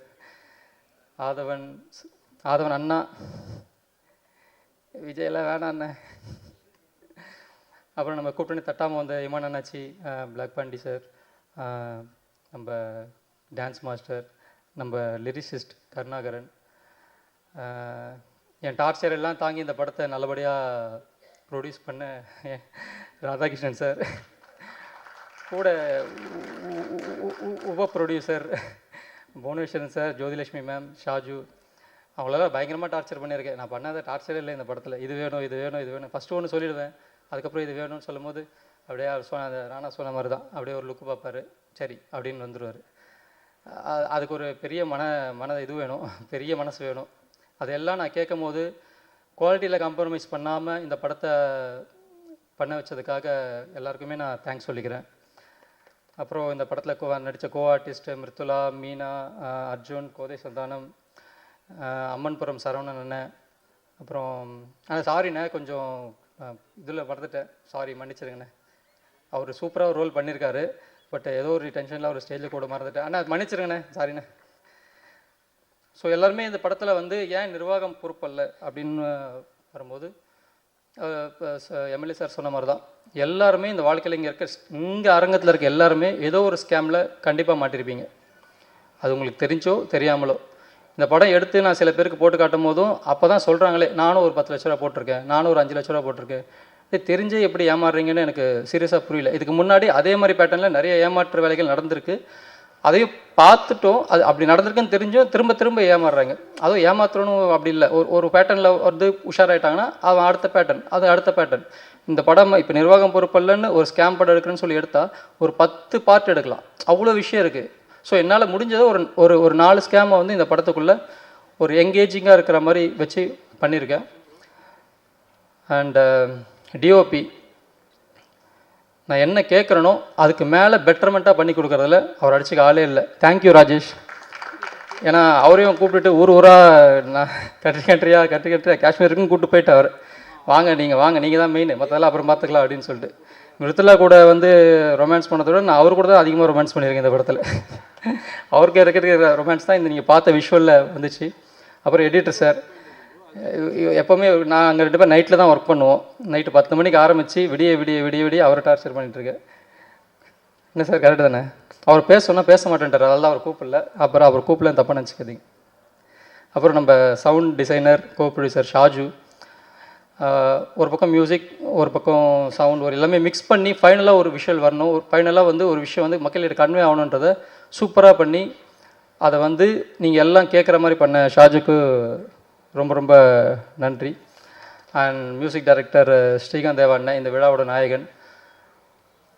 நான் ஒரு படம் என்னோடய விஷுவல் மேக்கிங் ஒரு 50% இருந்தால் 50% ஒரு 30% வச்சுங்க, மீதி 70% அவரோட மியூசிக்கால் தான் இந்த படம் தூக்கி நிற்கிது. ஏன்னா நானே நான் வந்து ஒரு மைண்டில் ஒரு மியூசிக் இந்த பேட்டர்னில் இருக்கலாம்னு சொல்லி ஒரு மைண்டில் வந்து நான் வந்து பண்ணியிருப்பேன். பட் அது அப்படியே கான்ட்ராஸ்ட்டாக ஒன்று பண்ணியிருப்பார். அது வந்து இன்னும் ஒரு பூஸ்ட், ஒரு பூம் அப்படின்ற மாதிரி இருக்கும். நீங்கள் சாங்கை பார்க்கும்போது தெரிஞ்சிருக்கும், அந்த ட்ரெய்லரோட இது பார்க்கும்போது தெரிஞ்சிருக்கும். ட்ரெய்லர் வந்து நான் கட் பண்ணிவிட்டு கொடுத்து அது மியூசிக் பண்ணது தான். பட் பார்த்தீங்கன்னா கரெக்டாக அந்த கட்டுக்கு மியூசிக் இருக்கும்.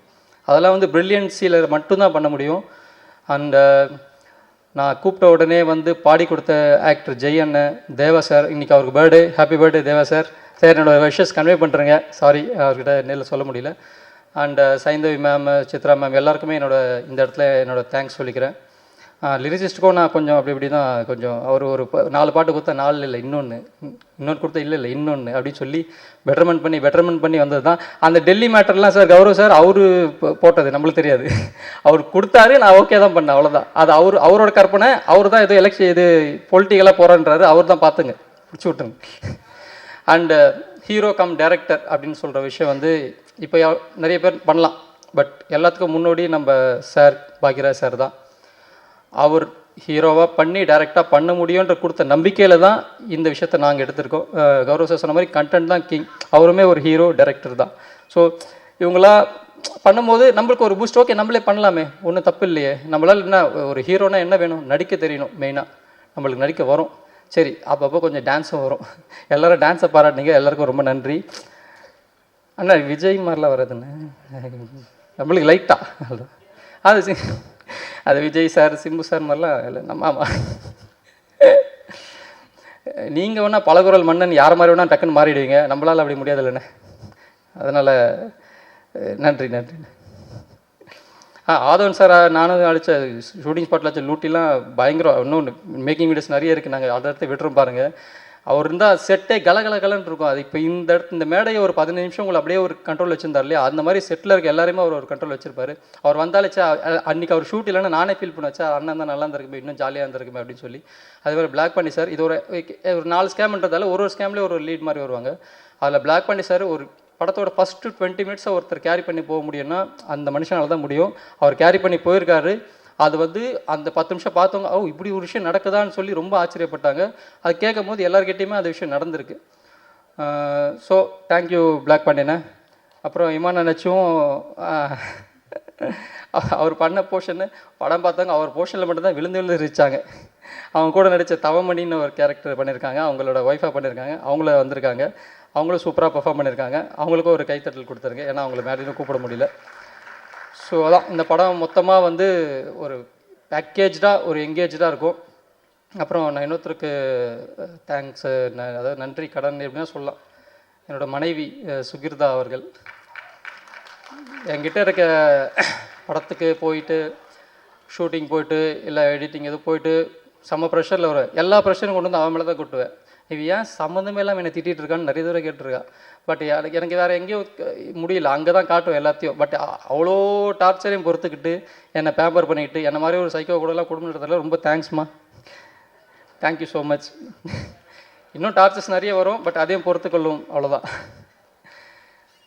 எதாவது மிஸ் பண்ணிட்டேன்னா நிக்கலண்ணே இவ்வளோ விஷயமா இவ்வளோ ஒரு அதான் சொன்னேன், ஒரு சின்ன படம் பெரிய படம்ன்ற மாதிரி இல்லாமல் எல்லா படத்துக்கும் ஒரே உழைப்பு போடுற ஒரு சூப்பரான ஒரு பிஆர்வான்னு இவ்வளோ பேர் வர வச்சு இவ்வளோ பேருக்கு ஆர்கனைஸ் பண்ணி என்னையும் ஒரு ஹீரோவாக ஆக்கி இந்த ஸ்டேஜில் நிற்க வச்சுருக்காரு. அவருக்கு ரொம்ப ரொம்ப ரொம்ப தேங்க்ஸ். இந்த படக்குழுவினர் சார்பாக ரொம்ப ரொம்ப தேங்க்ஸ்ண்ணே.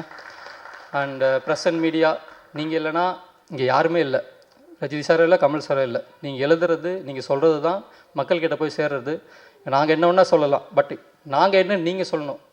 பட் இந்த படத்தை பற்றி நான் ஏன் பேசலை அப்படின்னா, அதான் சொன்ன மாதிரி படம் பேசட்டும், படம் ரிலீஸ் ஆனதுக்கப்புறம் படம் பேசுவோம், அதுக்கப்புறம் நம்ம பேசுவோம்.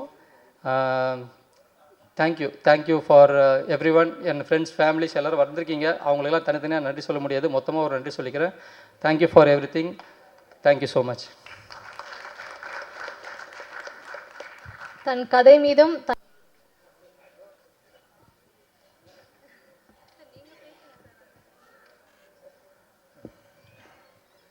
இல்லை எவ்வளவு டைம் என்னன்னு தெரியலன்னா திடீர்னு லைட் ஆஃப் ஆகும்ன்ட்டு ஒரு பயம்தான், வேற என்ன. பொதுவாக எல்லா புகழும் இறைவனுக்கே அப்படின்னு தான் சொல்லுவாங்க. ஆனால் என்ன மாதிரி மேடையில் உட்காந்துருக்கிற மாதிரி சினிமா கலைஞர்களுக்கெல்லாம் எல்லா புகழும் அவங்க சொல்ல வேண்டியது வந்து ரசிக பெருமக்களுக்கு அப்படின்னு தான் சொல்லணும். நான் அவங்க இல்லைன்னா இங்கே யாருமே இல்லை.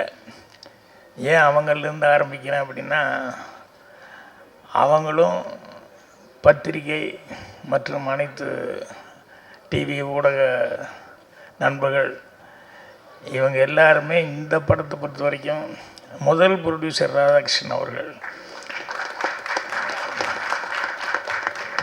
ஸோ அவருக்கு கண்டிப்பாக சப்போர்ட் பண்ண. அவர் என் பக்கத்தில் தான் உட்காந்துருந்தார். யார் என்னன்னு எனக்கு தெரியல. ப்ரொடியூசர்னு கூப்பிடும்போது தான் அவர் வந்து எந்திரிச்சு வரும்போது தான் எனக்கு தெரிஞ்சது. அவ்வளோ சிம்பிளாக உட்காந்துருக்கார். ஒரு படம் எடுத்த ஒரு ப்ரொடியூசர் மாதிரி இல்லாமல். அது மட்டும் இல்லாமல் இதில் கோ ப்ரொடியூசர்ஸ் நிறைய பேர் இருக்காங்க. யாரோ சொல்லிட்டு இருந்தாங்க 8-9 பேர் என்னமோ, எல்லாத்துக்கும் நன்றி அப்படின்னு சொல்லிட்டு. அந்த மாதிரி நிறைய கோ ப்ரொடியூசர்ஸ் இருக்காங்க. ஸோ இத்தனை பேர் சேர்ந்து இந்த படத்தை செஞ்சுருக்கும் போது அவங்களுக்கு வந்து பத்திரிகையாளர்களும் ரசிக பெருமக்களும் பெரிய ஆதரவு கொடுக்கணும்னு சொல்லி ஆரம்பத்திலே கேட்டுக்கிறேன். விழா நாயகன் ஸ்ரீகாந்த் தேவா.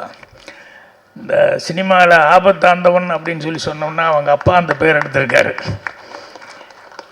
பெரிய ரஜினி சார் மாதிரி பெரிய ஆளுகளுக்கும் படம் பண்ணுவார். காசே இல்லை, ஏதோ கஷ்டப்பட்டு இப்போ தான் சிரமப்பட்டு பண்ணியிருக்கோம் அப்படின்னு சொன்னால் அவங்களுக்கும் தேவா சார் வந்து எதுவுமே பேசிக்காமல் கொடுக்குறத கொடுங்க, முடிஞ்சதை பண்ணுங்கள், இல்லைனாலும் பரவாயில்லன்னு பண்ணுவார். அந்த வழியில் ஆபத்தாந்தவனா இன்றைக்கி ஸ்ரீகாந்த் தேவா இருந்துட்டுருக்காரு. ஸோ சின்ன தயாரிப்பாளர்கள் எல்லாத்துக்குமே வந்து அவர் ஒரு திறமையாக பாடல்கள் பாடுறது மட்டும் இல்லை, எல்லா விதத்துலேயும் வந்து உதவியாக இருக்கார். படத்தில் நடிக்கவும் செஞ்சுருக்காரு. அங்கங்கே சாங்கில் அங்கங்கே வந்திருக்காரு. சாங்கில் மட்டும் இல்லை, நீ கேரக்டர்லேயே வரலாம், வந்து நடிக்கலாம். ஸோ அவர் நான் இங்கே பேசும்போது ஸ்ரீகாந்த் தேவா அவர்கள் பேசியதை வழிமொழிகிறேன்னு சொல்லிக்கலாம்னு நினச்சேன். என்ன அப்படின்னா எல்லாத்தையும் சொல்லிட்டார். ஒருத்தர் விடாமல் ஒவ்வொருத்தர் பேராக சொல்லி எல்லாத்தையுமே பாராட்டி சொன்னார். ஸோ ஆதவன்லேருந்து அண்ணாச்சியிலேருந்து எல்லாரும் அவங்க எல்லாத்துக்கும் அவர் பாராட்டு சொல்லி, சாதாரண சின்ன ஆளுகளுக்கு கூட பாராட்டு சொல்லி சொன்னார். அதையே சொல்லிக்கலாம்னு நினச்சிருந்தேன். இப்போ இங்கே சினிமா ஆட்கள் இல்லாமல் சட்டமன்ற உறுப்பினர் மரியாதைக்குரிய பிரபாகர் அவர்கள் வந்திருக்காரு. அவருக்கு என்னுடைய வணக்கத்தை தெரிவிச்சுக்கிறேன். அவர் பேசும்போது நான் சிரிச்சுக்கிட்டேன். என்னென்ன ஸ்கேம் பற்றி அவர் பேசினார். ஏன் சிரிச்சுக்கிட்டேன் அப்படின்னா, தேர்தல் வரப்போகுது. ஓட்டுக்கு பணம் கொடுக்காமல் யாராவது இருக்காங்களா, வாங்காமல் இருக்க எத்தனை பேர் இருக்காங்க. இது நினைக்கும் போது இதே ஒரு ஸ்கேம் தானே.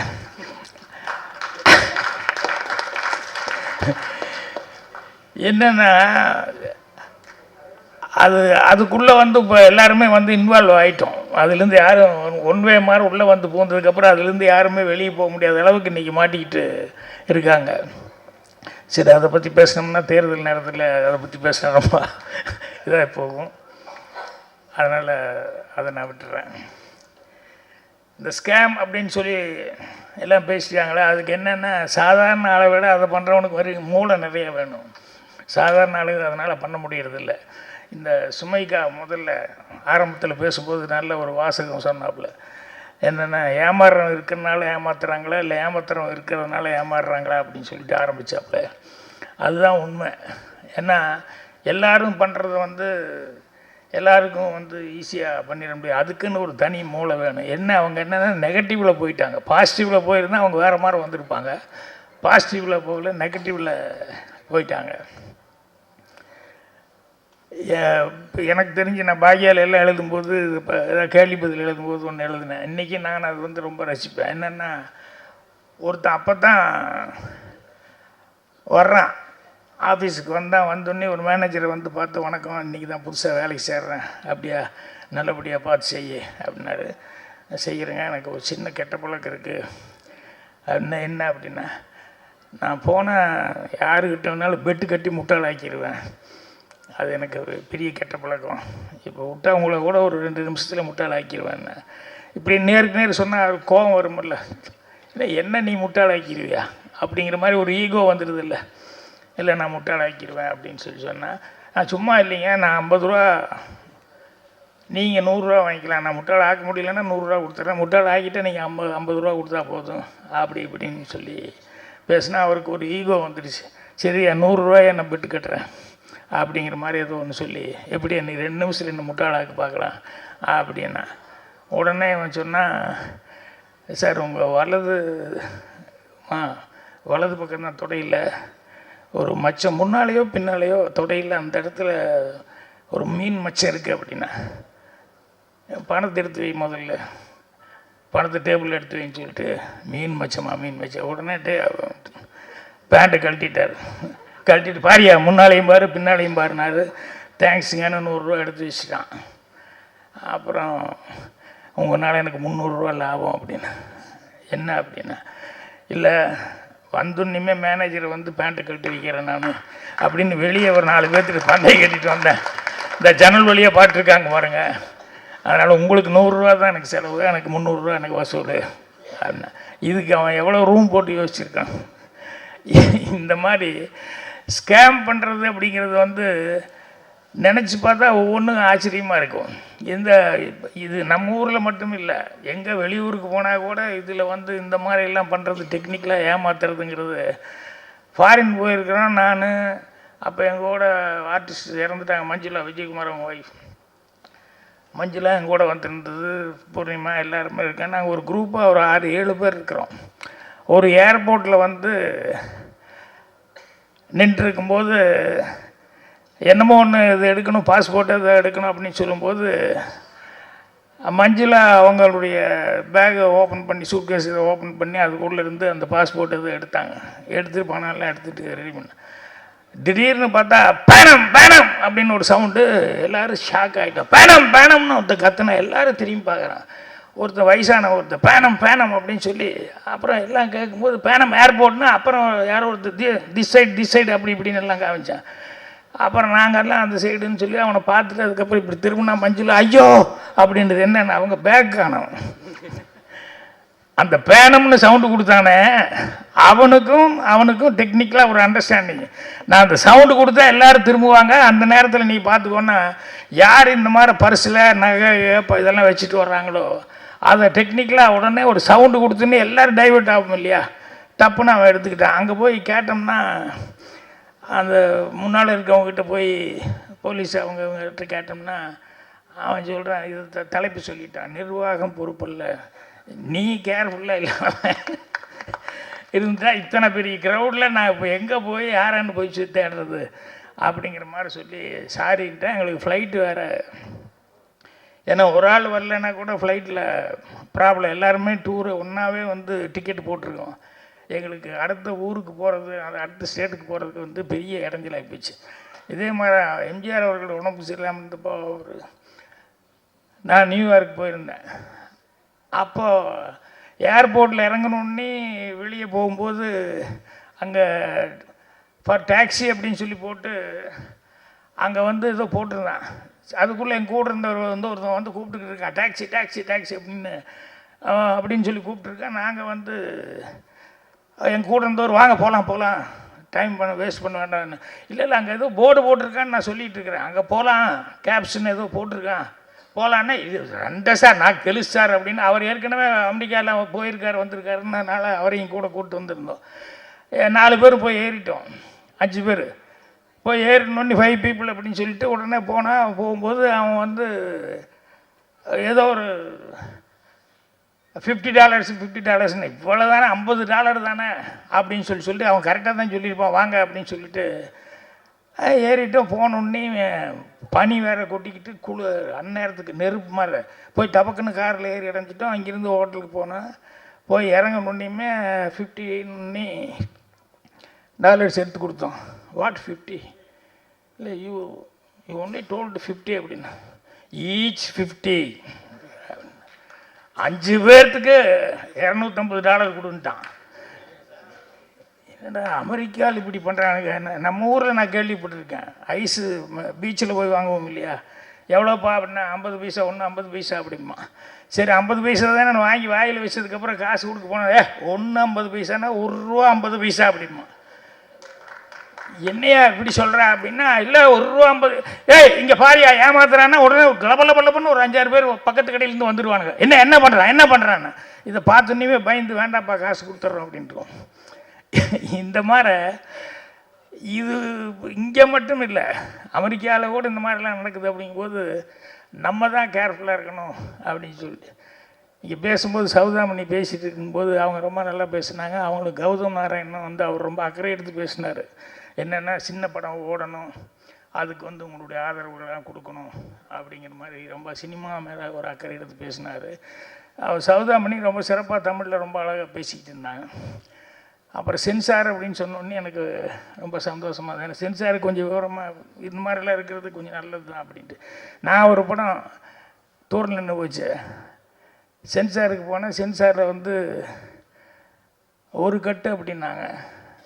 நான் என்னடா கட்டு இதில் ஒரு கட்டுன்னு சொல்கிறாரு அப்படின்னு சொல்லிட்டு என்ன இல்லை ஒரு பாட்டில் வந்து சுலோச்சனா நீங்களும் ஒரு பாட்டில் வந்து பக்கத்தில் ஓடி வந்து நின்னீங்க, நிற்கும்போது அப்படி குதிங்கால் இப்படி டக்குன்னு தூக்குற மாதிரி ஒரு ஷாட் வருது, அதை கட் பண்ணணும்.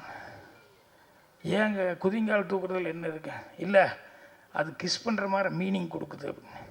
யோ கிஸ் பண்ணுறதை காட்ட முடியாது, அதுக்கு தான் அந்த மீனிங் கொடுக்குறதுக்காக அதை வச்சுருக்கிறேன். இது ஏன் ஷாட் இல்லையா, அது தொட்டு சினிமாவில் ரொம்ப நாளாக கொடுத்துட்ருக்காங்க. அதனால் காலை தூக்குறது அந்த டிங்கன் அந்த ரிதத்துக்கு தகுந்த மாதிரி அப்படி காலை தூக்குற மாதிரி காமிச்சிருக்கேன். இல்லை அதை நீங்கள் தூக்கணும் கிஸ் பண்ணுற மாதிரி மறுபடியும் அதையே சொல்லிட்டீங்க.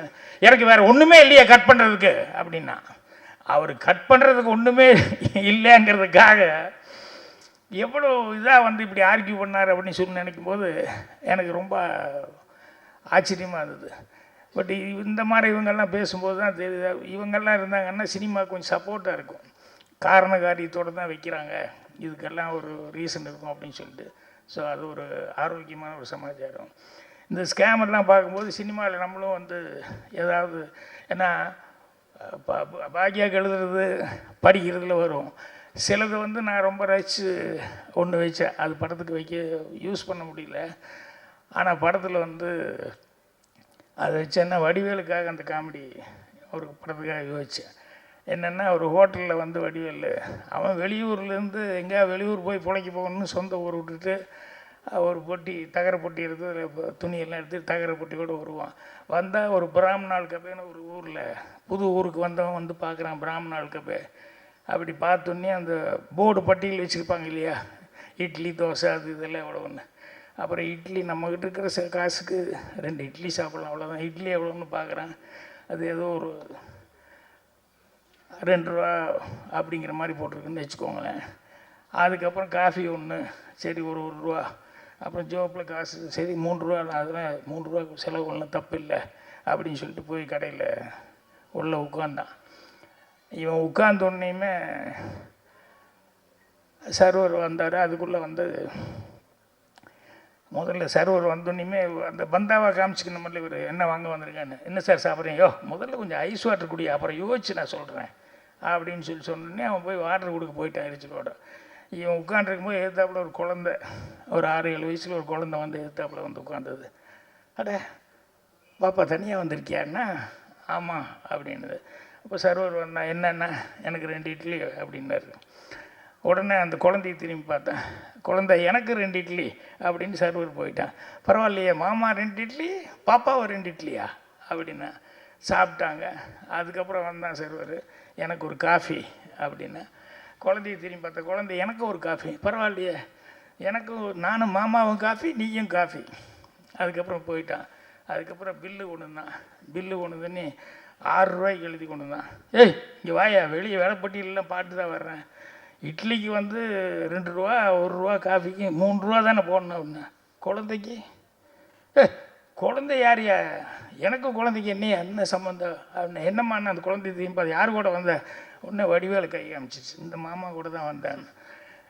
இவன் ஏய் என்ன விளையாடுறியா அப்படி இப்படின்னு சொல்லி சொன்னேன். அது மாமா மாமான்னு கூப்பிட்டு இருந்தால இவ்வளோ நேரம் அப்படின்னு. அதுக்குள்ளே அங்கே சைடில் உட்காந்துருந்தவன் ஒருத்தன், அவன் வந்து என்னங்க சத்தம் என்னென்ன பாருங்கள், குழந்தைய கூப்பிட்டு வந்தால் இட்லி வாங்கி கொடுத்தான், காஃபி எல்லாம் வாங்கி கொடுத்தோம். அப்போ கேட்டேன் எனக்கு குழந்தைக்கு சம்மந்தம் என்ன?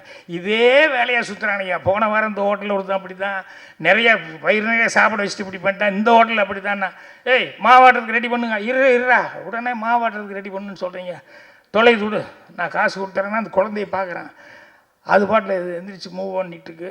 வேறு வழி இல்லாமல் சரி பில்லை கொடு அப்படின்னா. பில்லை கொடுத்தா 9. என்னடா 9 ரூபாய்க்கு கொடுக்குற? இப்போ தானே 6 ரூபா சொன்னேன். நான் 2 இட்லி ஒரு காஃபி, குழந்தை 2 இட்லி ஒரு காஃபி, இப்போ 9 ரூபா கொடுக்குறேன்னா. பார்சலுக்கு யார் கொடுப்பாண்ணா? பார்சலை யார்? தான் அந்த குழந்தை வாங்கிட்டு போகுது பாருண்ணா. அதுக்குள்ளே அந்த குழந்தை வாங்கிட்டு போயிடுச்சு. இவன் நேரம் வந்தான், கடைக்காரங்கிட்ட கொடுத்துட்டு வெளியே வந்தான். அது இப்படியெல்லாம் இருக்காங்களே அப்படின்னு சொல்லிட்டு யோசிச்சுட்டு அப்படியே ஒரு சிகரெட் வாங்கி பற்ற வைக்கும்போது ஏய் அப்படின்னு ஒரு குழந்தை, ஒரு அம்மா கூப்பிடுறாங்க. இந்த குழந்தை தான் பக்கத்தில் நின்றுருக்கு. யார் இன்னைக்கு கிடைச்சானா, ஏதோ இந்த எழுச்சி வாயின் தான் கிடைச்சா அப்படின்னு அந்த குழந்தை சொல்லுது. இவனுக்கு ஒரே எரிச்சல், நல்ல அம்மா நல்ல குழந்தைய பெற்று வச்சிருக்கா அப்படின்னு சொல்லிட்டு, அப்புறம் அந்த அம்மா கூப்பிடுது, வான்னா. இல்லை மத்தியானம் யாராவது கிடைப்பாங்களா பார்க்குறேன், நல்லா இன்றைக்கி ஏதோ இதெல்லாம் மோர் குழம்பெல்லாம் போட்டிருக்கேன், சாப்பிட்டு வந்துடுறேன். மத்தியானம் இதே வேலை இதே ஹோட்டலுக்கா அப்படின்னு நேராக கடைக்குள்ளே போனேன். கல்லாப்பட்டியில் கூப்பிட்டு, என்ன அது காலையில் என்கிட்ட இப்படி சொன்னான் அந்த பொண்ணு, மத்தியானம் இதே வேலையை, மத்தியானம் இது என்ன இதெல்லாம் உனக்கு தெரியாது, தெரியும் பின்ன நீ ஒன்றுமே சொல்லி என்ன, எனக்கு தேவை காசு தானே, அது எப்படி ஏமாத்தினா எனக்கு என்ன, எனக்கு வேண்டியது காசு தானே அப்படின்னு. ஸோ இது என்னென்னா, சின்ன குழந்தைகளை வச்சு கூட வந்து இந்த மாதிரியெல்லாம் வந்து டெக்னிக்கலாக ஏமாத்துறது அப்படிங்கிறது நிறையா உண்டு. இதே மாதிரி அவன் அடுத்த ஊருக்கு போகிறான், அடுத்த ஊருக்கு போனோம்னா இன்றைக்கி நமக்கு ஹோட்டலுக்கு சரியாக வராது, பேசாமல் டீ கடையில் வந்து நம்ம எதாவது பண்ணிக்குவோம் அப்படின்னு சொல்லிட்டு அந்த டீ கடையில் வந்து போய் உட்காந்தா, ஒரு டீ அப்படின்னு சொன்னால் ஒரு வடை வாங்கினா, டீயும் வடையும் வாங்கி வந்துட்டு முன்னால் பெஞ்சில் உட்காந்தேன்.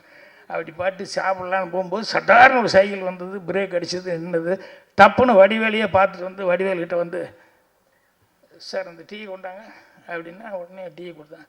அந்த வடையை கொண்டாங்கன்னா, வடை யாரும் செக்கிங் வாங்கி இப்படி பார்த்தான். ஓ செக்கிங் இன்ஸ்பெக்டர் போலுக்கு வடை டீ எல்லாம் கரெக்டாக பார்க்குறான் போலுக்குன்னு. இப்போ அவன் வாங்கி இப்படி பார்த்தான், பக்கத்தில் உட்காந்து அவன் பாட்டில் வடையை சாப்பிட்டு டீ குடிக்க ஆரம்பிச்சிட்டான். ஏய் என்ன, இல்லை பசிக்குது சாப்பிட்றேன். ஏடா பசிக்கிறது நீ வாங்கி சாப்பிட வேண்டியதாண்டா, ஏன்னா என்கிட்ட வந்து நீ வாங்கி டெக்னிக்கலாக இப்படி சாப்பிட்ருக்க அப்படின்னு சொல்லிட்டு என்ன இழிச்சுவா நினச்சேன்னா, உடனே அவன் சைக்கிளை பூட்டி சாவி எடுத்து ஜோப்பில் போட்டு, பார்த்துட்ற மகனே நீ எப்படி காசு கொடுக்காம போ அப்படின்னா. அவன் பாட்டில் எல்லாம் சாப்பிட்டான், கையை தட்டினான், அவன் பாட்டை போயிட்டான். என்ன முழிக்கிறான் அவன், என்னையா அது அப்படின்னு சொல்லிட்டு அப்புறம் கடைக்காரங்கிட்ட கேட்குறான், ஏங்க என்னங்க இது, அவன் ஒரு வடை டீக்கு வந்து சைக்கிளே விட்டுட்டு போயிட்டானா, என்னங்க இது அப்படின்னு சொல்லும்போது, நான் சாவி வேணாம் போட்டு வச்சுனேன். இல்லைங்க அது திருடிட்டு வந்த சைக்கிளு, சாவி யார் வச்சுருக்கான்னு அவனைத்தான் குடிப்பானே கிறகத்தைன்னு சாவி தூக்கி போட்டான். உடனே இன்னொருத்தன் வந்தான், அங்கே வந்து நீ சாவி எடுத்து தான் சைக்கிளை திறந்தான். அவன் பாட்டில் போனான். யோ திருட்டு சைக்கிள்னு சொல்ல அவன் பாட்டில் போயிட்டான். இவன் கடைக்காரங்கிட்ட கேட்குறான், ஏங்க அவன் பாட்டு திருட்டு சைக்கிள்னு சொல்ல போயிட்டே இருக்கான், என்னென்ன. இல்லைங்க முன்னால் வந்தான் விட்டாமா, அவனை இவனு கூப்பிட்டு பாரு, 2 பேரும் ஒன்றா சைக்கிளில் போகிறாங்க பாருன்னா, 2 பேரும் ஜோடியாக போயிட்டுருப்பாங்க. இந்த ஊரே சரியில்லையே அப்படின்னு சொல்லிட்டு வடிவேல் அடுத்த ஊருக்கு போவோம் அப்படின்னு. இது என்னென்னா, இந்த ஸ்கேம் பண்ணுறது அப்படின்னு சொல்லும்போது எத்தனையோ டெக்னிக்காக எத்தனையோ இது பண்ணுறாங்க. அதை பார்க்கும்போதெல்லாம் ரொம்ப ஆச்சரியமாக இருக்கிறது என்ன அப்படின்னா, அவங்களுக்கு எப்படி மைண்ட் இந்த அளவுக்கு வந்து திங்க் பண்ணுறாங்கன்னு. அதில் இன்னொன்று என்னென்னா, இவர் கார்த்திக் படம் பண்ணதில் என்ன கதைன்னு சொல்லி கேட்டப்போ அவர் சொன்னது தான் எனக்கு ரொம்ப காமெடியாக இருந்தது. இல்லை சார் ஒருத்தன் ஏமாந்தான் அப்படின்னு. சரி அப்புறம் பார்த்தான், நம்மளை ஏமாத்துனாங்க, நம்மளும் ஏமாத்த தவிர்த்து வேறு சான்ஸே கிடையாதுன்னு. 2 விதம் இருக்குது, நம்ம ஏமாந்தோம், இன்னொருத்தரை ஏமாறக்கூடாதுன்னு அட்வைஸ் பண்ணி நம்ம கொஞ்சம் கரெக்ட் பண்ணணும் அப்படின்ட்டு. அவர் அதையே கதையை எடுத்துக்கிட்டாரு. நம்ம ஏமாந்தோம், இதால் எடுப்போம் அப்படிங்கிற மாதிரி வந்து முள்ளால் எடுப்போங்கிற மாதிரி இதுதான் தீமா வச்சுக்கிட்டேன் அப்படிங்கிற மாதிரி சொல்லி அதை பற்றி ரொம்ப சொல்லிக்கிட்டு என்னென்ன சாப்டர் அப்படிங்கிற மாதிரி எல்லாம் சொன்னார். எனக்கு அப்போவே தெரிஞ்சு போச்சு ரொம்ப இன்ட்ரெஸ்டிங்காக இருக்கும் அப்படிங்கிறது. 2வது என்னென்னா, இந்த நடந்த கதைகள் யதார்த்தமாக அந்த பொண்ணு அசிஸ்டன்ட் கூட இந்த மீனா சொல்லும்போது, இதில் எல்லாருமே ஒரு விதத்தில் வந்து ஏமாந்துருக்கோம்னு சொன்னாங்களே. ஸோ நடந்த கதைகள் வந்து அதை வந்து சினிமாவை எடுக்கும்போது டெஃபினட்டாக ஆடியன்ஸுக்கிட்ட ஐடென்டிஃபிகேஷன் இருக்கும். கண்டிப்பாக உங்களுக்கு வந்து அதுக்காகவே உங்களுக்கு வந்து ஜனங்கிட்ட வந்து ஒரு தனி இது கிடைக்கும். எனக்கு சுவர்லா சித்தங்களில் ஃபஸ்ட்டு நான் நடிக்கும்போது எப்படி இருந்தது, அந்த மாதிரி தான் உங்களை பார்க்கும்போது அவங்களாம் விஜய் அப்புறம் சிம்பு அதெல்லாம் சொல்லிட்டு இருக்காங்க, நான் பாக்யராஜ் மாதிரி தான் உங்களை பார்க்குறேன் நான். அதனால் யதார்த்தமாக சிம்பிளாக ஒன்று எடுத்தீங்க, இதை வந்து ஒரு படமாக பண்ணலாம் அப்படின்னு சொல்லி தைரியமாக பண்ணியிருக்கீங்க. ஸோ அதனால் இது போக போக என்ன அப்படின்னு சொன்னால், இன்னும் உங்களுக்கு வந்து டெவலப் ஆகிறதுக்கு எத்தனையோ இதுகளை வந்து கொடுக்கும். உங்களுக்கு வந்து உங்கள் ஒரு நல்ல டீம் ஒன்று அமைஞ்சிருக்காங்க, எல்லாருமே உங்களுக்கு ரொம்ப ஹெல்ப்பாக இருந்திருக்காங்க. ஸோ ராதாகிருஷ்ணன் அவர்களுக்கு நீங்கள் மரியாதை வாங்கி கொடுக்கணும். அவர் வந்து இன்னும் உங்களை மாதிரி நிறைய பேர்த்துக்கு வந்து அவர் வாய்ப்புகள் கொடுக்கணும் அப்படின்னு சொல்லி கேட்டுக்கிறேன். நன்றி, வணக்கம்.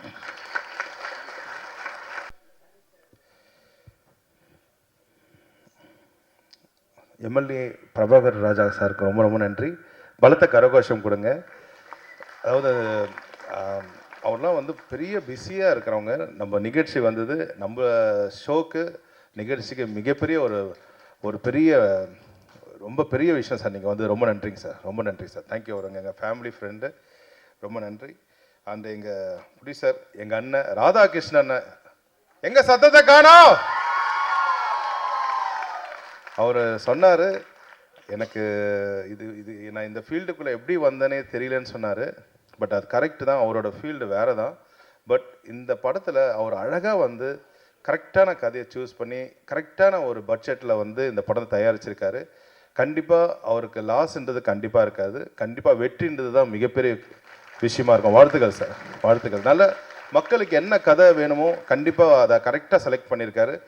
ஸோ அவர் கூட கோ ப்ரொடியூசராக இருக்கிற இன்னொரு எங்கள் அண்ணன் புவனேஸ்வரன் அண்ணனுக்கு ரொம்ப ரொம்ப நன்றி. உங்கள் சிரிப்புக்கு நான் அடிமை சார், சிரிப்புக்கு ரொம்ப அடிமை. எப்போதுமே இந்த நம்மளோட நிர்வாகம் பொறுப்பில் எந்த ரெக்கார்டிங் முடிஞ்சாலும் நாங்கள் வந்து சாப்பிட ஒன்றா போவோம். நான் புவனேஸ்வர் பக்கத்தில் தான் உட்காருவேன் ஆக்சுவலாக, ஏன்னா எனக்கும் சேர்த்து எக்ஸ்ட்ரா ஆர்டர் பண்ணுவார் அவர். ஸோ ரொம்ப நன்றி சார். இன்னொரு கோ ப்ரொடியூசர் சாஜி சார், சார் ரொம்ப நன்றி சாஜி சார், ரொம்ப நன்றி, ரொம்ப ரொம்ப நன்றி. அந்த டைரக்டர் கௌதம் சாருக்கு ரொம்ப நன்றி. கௌரவ் சார் ரொம்ப நன்றி சார், நீங்கள் வந்தது. Thank you sir, thank you so much sir. அந்த சௌதாமணி மேம், சவுண்டு மணின்னு வச்சுருக்கலாம் மேம், உங்களுக்கு வேறு level ma'am. Thank you ma'am, thank you so much. அதாவது கமலா தேட்டரில் ஆடியோ இப்படி கூட கேட்குமான்னு சொல்லிட்டு ப்ரூவ் பண்ணிட்டேங்க ma'am. Thank you ma'am, thank you so much ma'am. And எங்களோட ஹீரோயின் மிருதலா, அவங்களுக்கு ரொம்ப ரொம்ப நன்றி மேம். Thank you so much. முக்கியமாக வந்து கவிஞர் கருணாகரன், நாங்கள் சொன்ன மாதிரி ஏஐ படத்துலேயே வந்து 2004 நாங்கள் வந்து ஒன்றா வந்து ஒர்க் பண்ணியிருக்கணும். பட் இந்த வருஷம் தான் அங்கே வந்து சேர்ந்து ஒர்க் பண்ணுற மாதிரி ஆயிடுச்சு. அவரை பார்க்கும்பொழுது வந்து பார்த்திங்கன்னா உங்களுக்கு தெரியும், ஏதோ ஒரு காரணத்தினால நம்ம நாளைக்கு போகலான்னு சொல்லிட்டு ஒரு விஷயம் தள்ளிக்கிட்டே இருப்போம். ஆனால்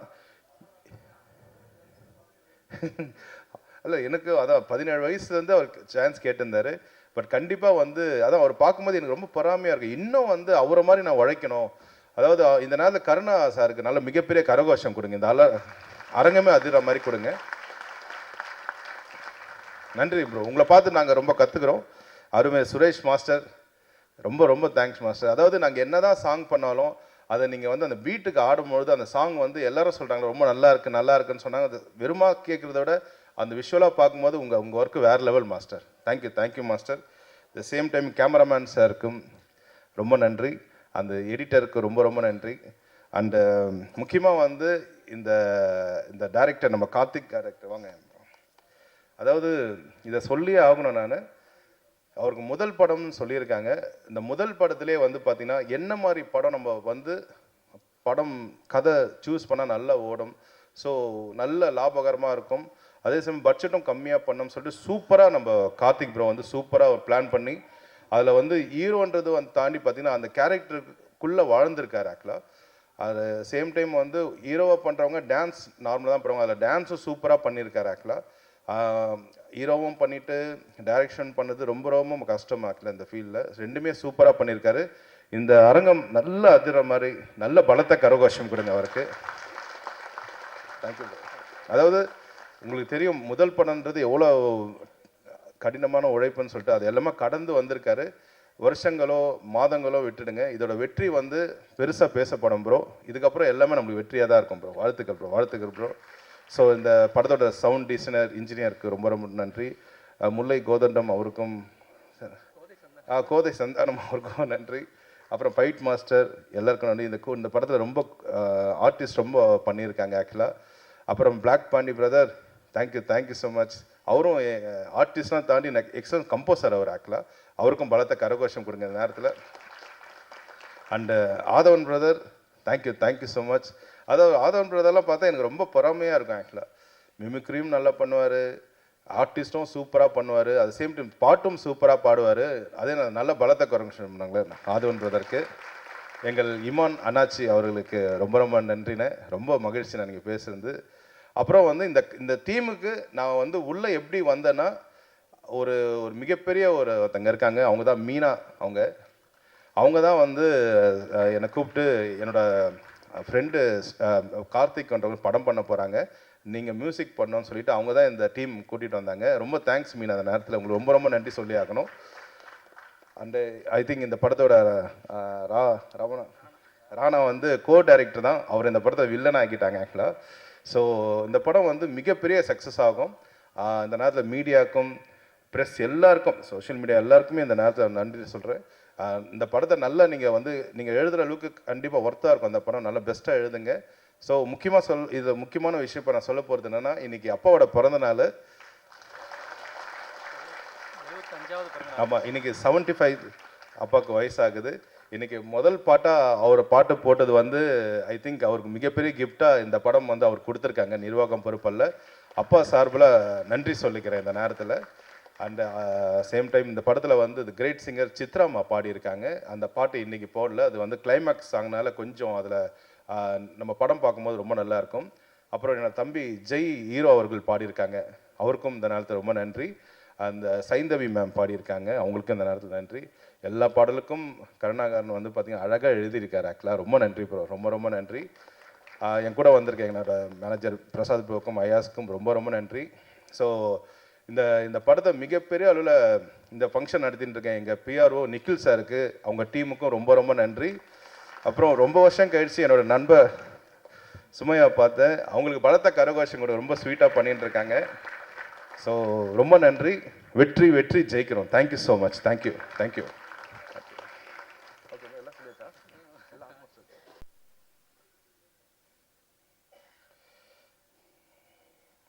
வெற்றி வெற்றி ஜெயிக்கிறோம்.